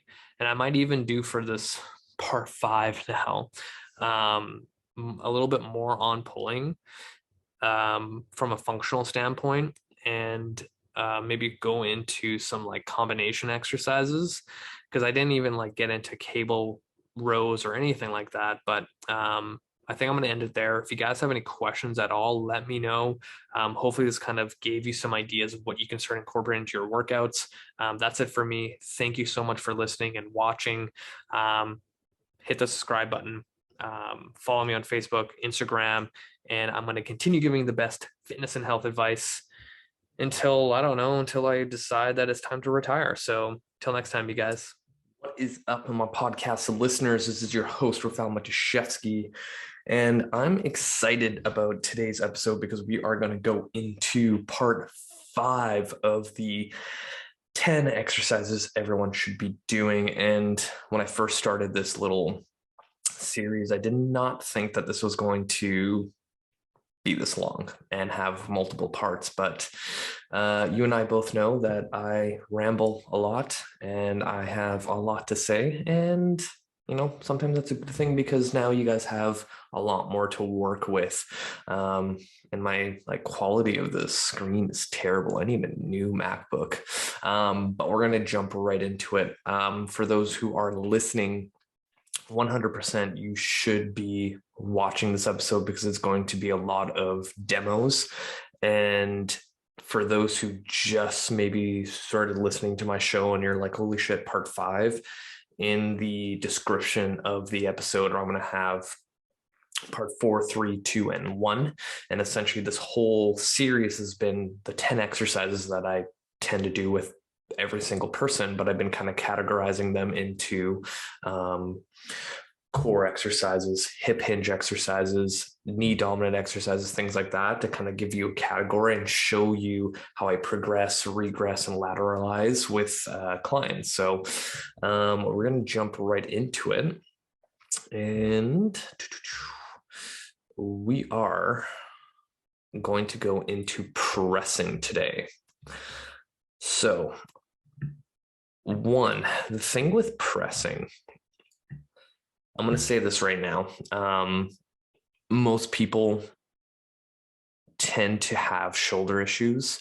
So I'm very careful with what type of pressing exercises I give. So we're going to look at the horizontal pressing motion compared to vertical, aka going above your head, because overhead mobility is a huge thing for most people that they don't have. And then placing a weight on top of shoulders that can barely move is a bad idea. So when I tend to work with people, a lot of them have some sort of shoulder issue, past experience of, an injury or some weird thing that flares up. So what I tend to do with those people is I simply do a floor press. And I'm going to tell you why I also throw in the glute bridge here in a second. But if you look at the nature of the floor press, you're limited by the floor for depth. And a lot of times when you're dealing with someone's shoulder, and this is going to be a good example here, I'm going to pause it. So I'm literally stopped by the floor to go any further. And most people's shoulders, when you go past a certain point, it starts kind of poking forward. And now I have all the stress built up on the anterior part of my shoulder, which is not going to feel good. So if you take that average person, that tends to be here. And again, no one's perfect. I've experimented, I have really good shoulders, and I've experimented with going into a dumbbell bench press as low as possible and try to hold it and, isometrically load all the tissues here. And I quickly found out that this stuff started getting really sore. And I'm like, okay, well, maybe my shoulders are not that great that I thought of. So you have to be really careful with how far you go into certain ranges. And in this case, I found that almost 99% of the time, doing a floor press on someone with a shitty shoulder tends to work. And going back to that example of most people being here, and I'm going to take 2 dumbbells or 1 dumbbell and go as low as possible, you can already see my shoulder popping forward, right? So it's finding that range where the shoulder doesn't pop forward because of lack of mobility. Now, even then, sometimes I'll get people when I get the floor press involved, they still feel the shoulder kind of achy, clicky, whatever it is. So then you kind of find that angles. If I show my shoulder, if I go here coming down, that requires a lot more range of motion through that glenohumeral joint. But as I start going lower, the shoulder kind of falls into a better position. So a lot of it is I'm going to show it on this side. A lot of it is just finding the angle of pressing that has the least amount of, you going against the grain, essentially, and finding that position that feels the greatest and then pressing from there. And that's a simple little assessment you could do on yourself or even your client or your friend. Literally take their arm and move it to see where the shoulder kind of naturally falls into a better position. That's a lot. Now, floor press is good to go. Let's talk about why I have people in the glute bridge. At the end of the day, when I'm working with people, no matter what their goal is, they want to look better, right? They want to burn calories. They want to do that. So I tend to kind of layer on top a simple isometric glute bridge, because when I start with somebody and they have no idea how to activate their glutes, they have a really weak posterior chain. And I'm also in their program. And this is how my programming kind of works. It kind of layers on top of each other. Because when I have someone coming in for the first time, usually I give them a floor press if I have a pressing exercise, but I'm also working on their deadlift pattern, so their hip hinge. So in this same workout, they're going to have some sort of hip hinge deadlift thing. So if I'm trying to emphasize them learning how to properly hip hinge, I'm also going to try to layer other exercises that's going to feed into that system. AKA, I'm going to be doing a glute bridge isometrically so they get the idea of hip extension and lockout and utilizing those glutes. But sometimes, again, because this is where I'm going to go on a rant, where assessments play a huge role. If I have someone so deconditioned, so like I haven't worked out in 12 years and I have like zero strength, probably putting them into a floor press with a glute bridge is going to look terrible. So there's nothing wrong with, putting their hips down onto the ground and just doing a floor press. Like, there's nothing wrong with that. Now, after that, let's get into our next exercise. Another thing I really like using for pressing is the cable machine.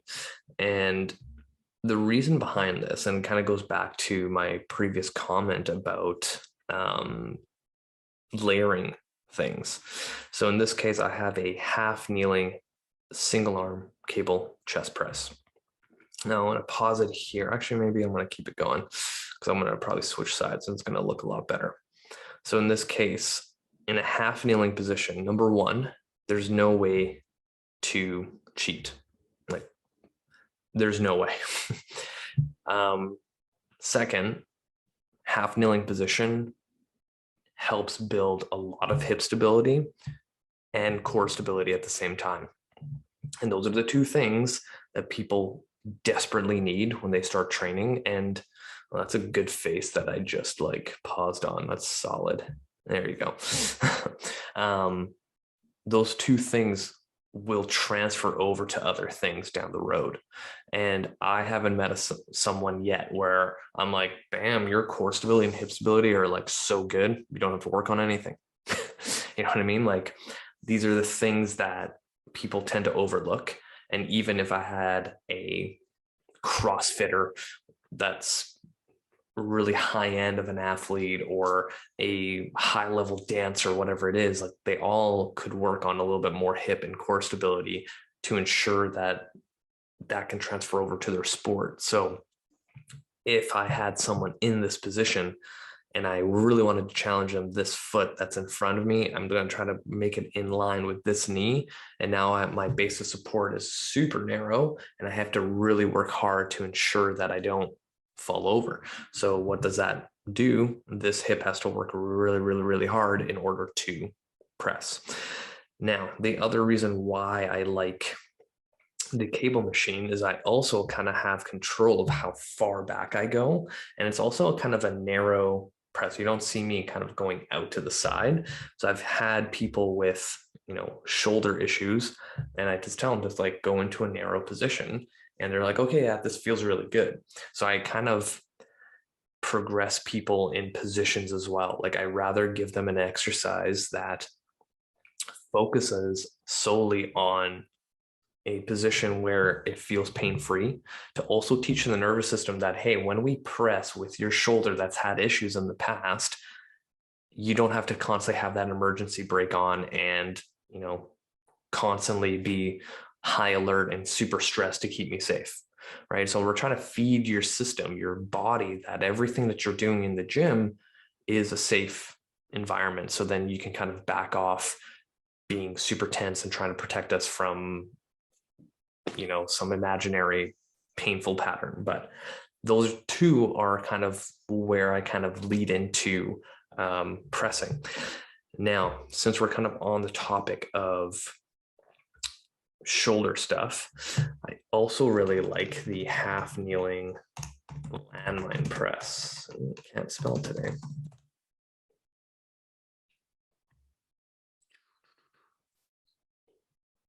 Come on, internet.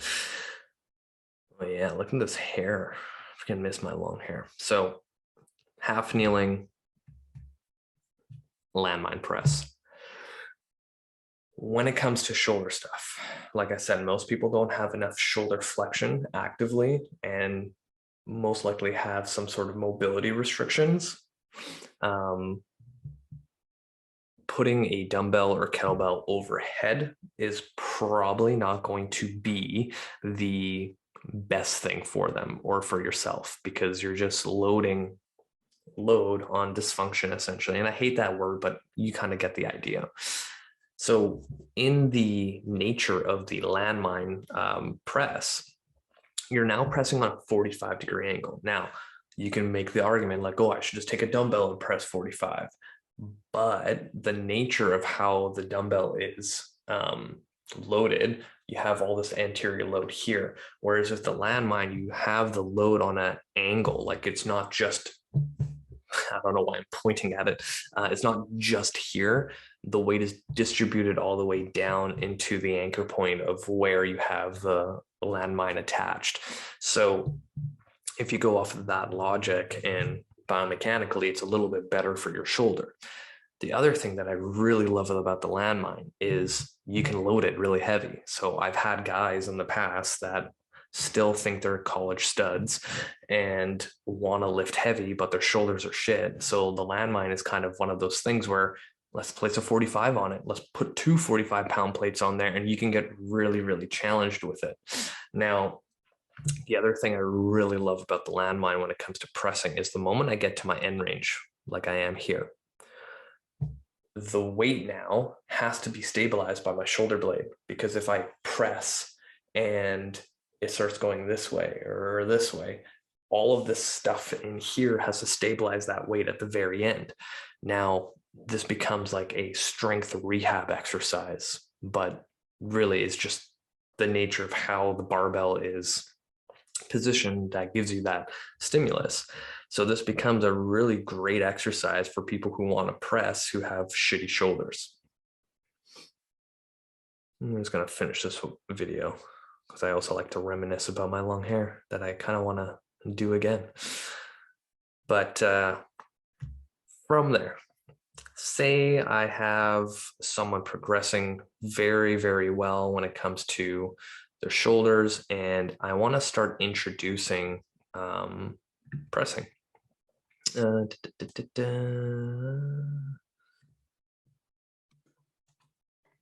like to go into a bottoms up press. Now, the reason behind this is the moment I have a weight like the kettlebell upside down requires a lot of stability work, like a lot. And when the shoulder has something to stabilize against, it's going to put itself in a better position as I'm trying to press. So sometimes what I'll do is maybe not even go all the way above the head, just like in this video. I might just go to here and then back down, here and then back down, and eventually end up going into the full lockout position. I tend to do this before trying any kind of press overhead with a dumbbell. It just tends to work a little bit better. And when it comes to overall strength, like just general strength, a lot of people lack the stability in order to get those higher numbers. So a lot of times working on a lighter weight that requires more stability will give you that overall strength. And like this comes down to also programming. Like if I'm training like someone 3 days a week, maybe one day is a strict, dumbbell overhead press for like 4 to 5 reps heavy.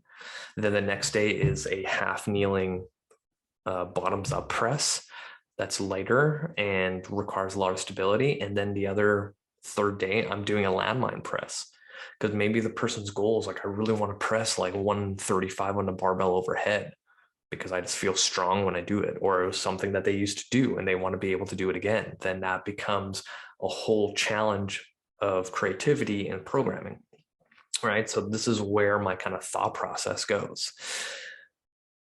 So from there, if I were to choose another pressing variation of getting overhead eventually, is getting into, you know, a dumbbell press. You can go half kneel, tall kneel, you can go double shoulder press. And that's the other thing too, is I tend to stay away from doing dumbbell presses out here because I haven't had a lot of success with general population clients pressing wide and maintaining that position. Again, it's something I can like try again because I haven't done in years, but time and time again, I've had people try to press out this way and things just tend to fall apart. So I tend to go 2 dumbbells or 1 dumbbell neutral and then press. It just tends to work a little bit better. The one thing that I will say is a kettlebell shoulder press, when you have it in the front rack position and then you kind of turn to press, seems like a little bit more of a natural thing for most people, because when you think about, our shoulder joint really likes rotation.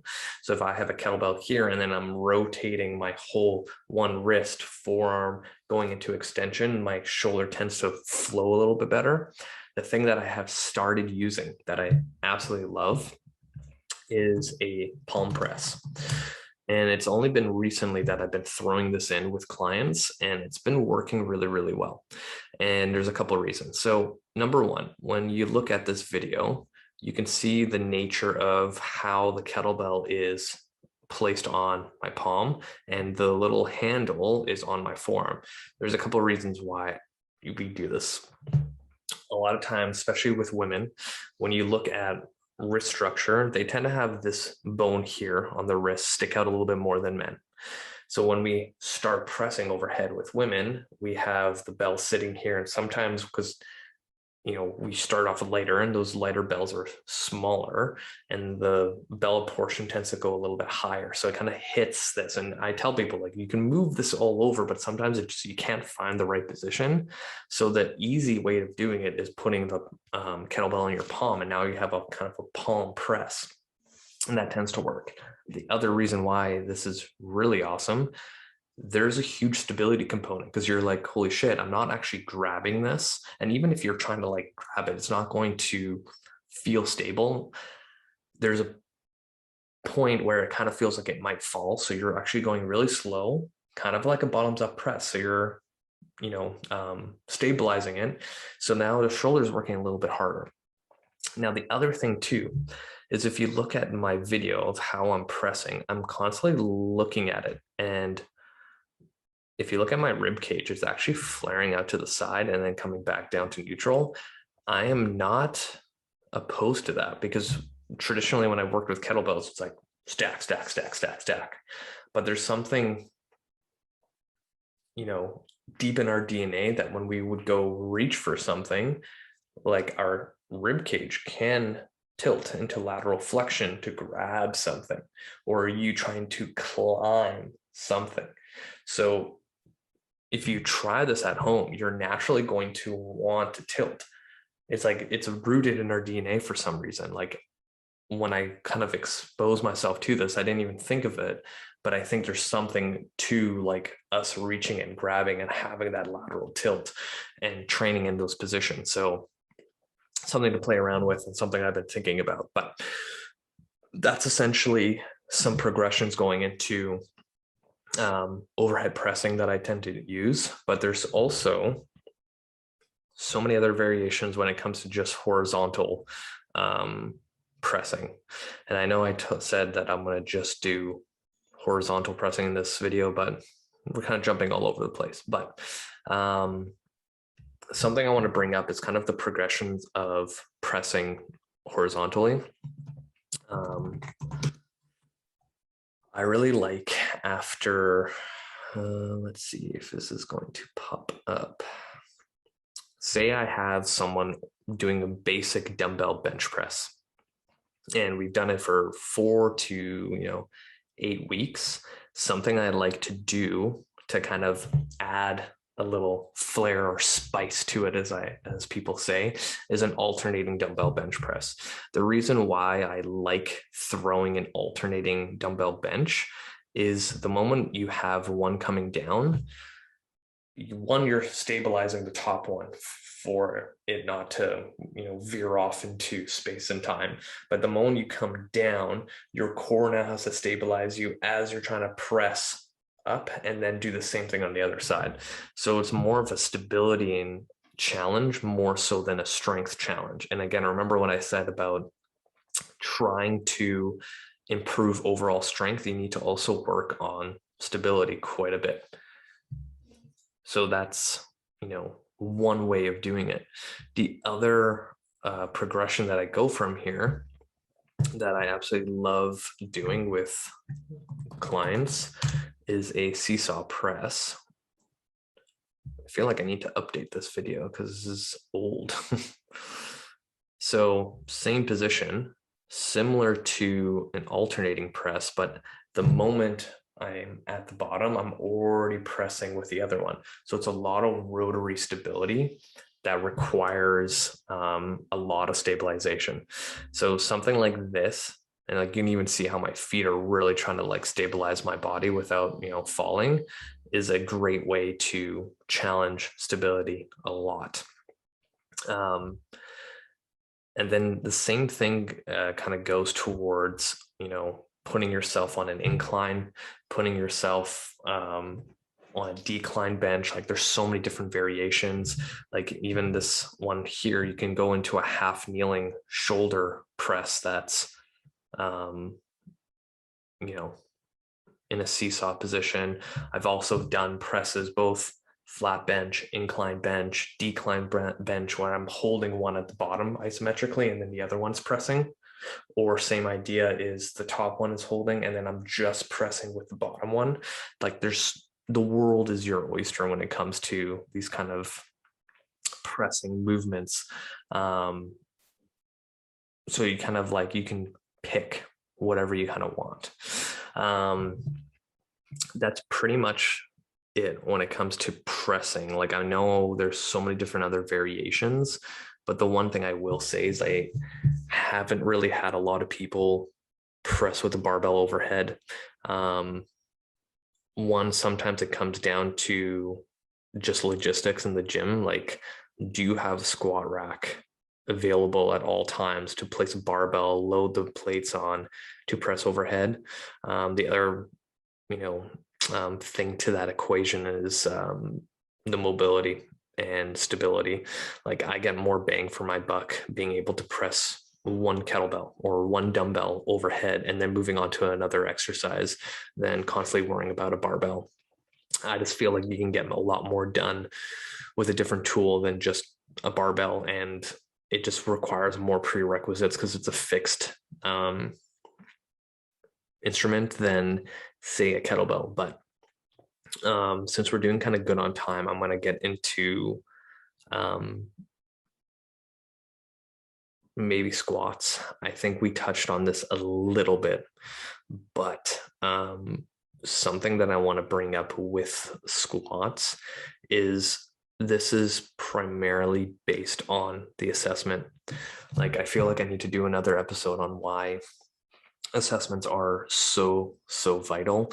I might actually do an entire assessment with the wife to showcase how to find a good squat position.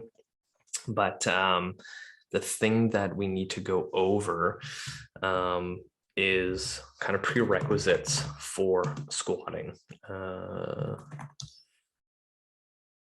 So the one thing that I do in my mentorship is we go over kind of like progressions and regressions of each exercise. And a lot of times when it comes to training, you'll get people of all different shapes, sizes, and things like that. So I always try to get people in my mentorship problem solving. So one of the questions I always bring up is like, okay, say the barbell back squat is the end all be all, and that is the hardest thing in this category of exercises dealing with the squat.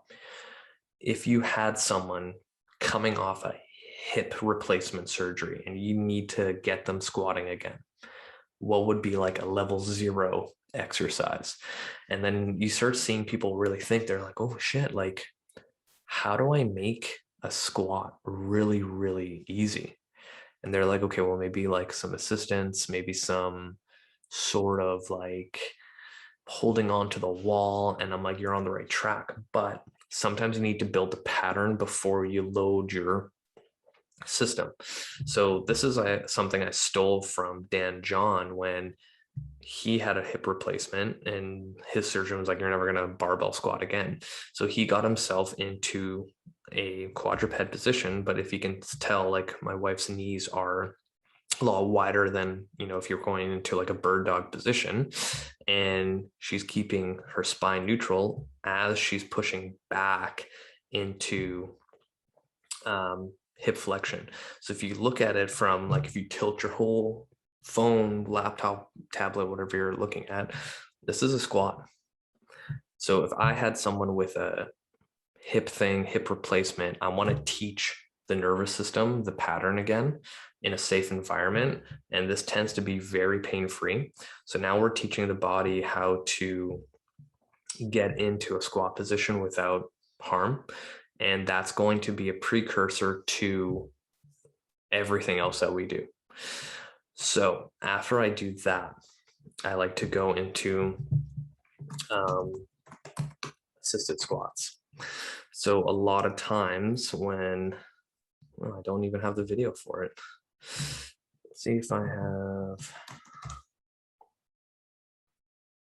All right, well, we're not gonna show that video, but I always will use a TRX holding onto the handle and then going into squat position, because now I am loading my body vertically, compressional forces, by holding a TRX or even holding the edge of a it's called the squat rack, can give me a little bit more stability to, you know, challenge my body a little bit more before I start loading it. And then from there, we'll go into a goblet squat. There it is. So I tend to use the goblet squat a lot with people, and it's like a staple that I always use because it is a self-correcting movement. So because I have the load anteriorly, it promotes my torso to stay upright. If I'm holding something like this that's heavy, the last thing my body wants to do is fall into this position. So naturally, your body's going to get into a more optimal position while squatting. Now, a lot of people look at the goblet squat as like a beginner exercise, but I always make the argument that I could probably take the strongest guy in the gym, give him a 100-pound dumbbell and tell him to squat down eccentrically for 4 seconds, hold the bottom for 4 seconds, and shoot up as fast as possible and do 10 reps of that. That would smoke them so quick, and they'll be like, wow, this is the hardest squat that I've ever done in my life. So if you are currently listening, doing goblet squats, I highly recommend you try to do that, where you take the heaviest dumbbell you can hold on to eccentrically. So for 4 seconds, you go 1, Mississippi, 2, Mississippi, 3, Mississippi, 4, hold the bottom for 1, Mississippi, 2, Mississippi, 3, Mississippi, 4, and then shoot up and like aim for 10 reps. You'll be surprised how much your legs are going to get smoked from just doing that.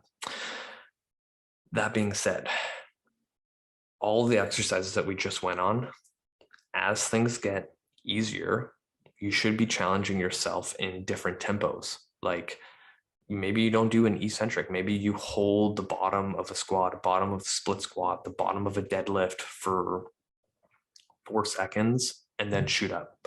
Or the, say in this case, the squat, you going up concentrically, you're going as slow as possible and then doing a descent at a normal pace. Like tempo is something that people don't really play around with enough, I don't think.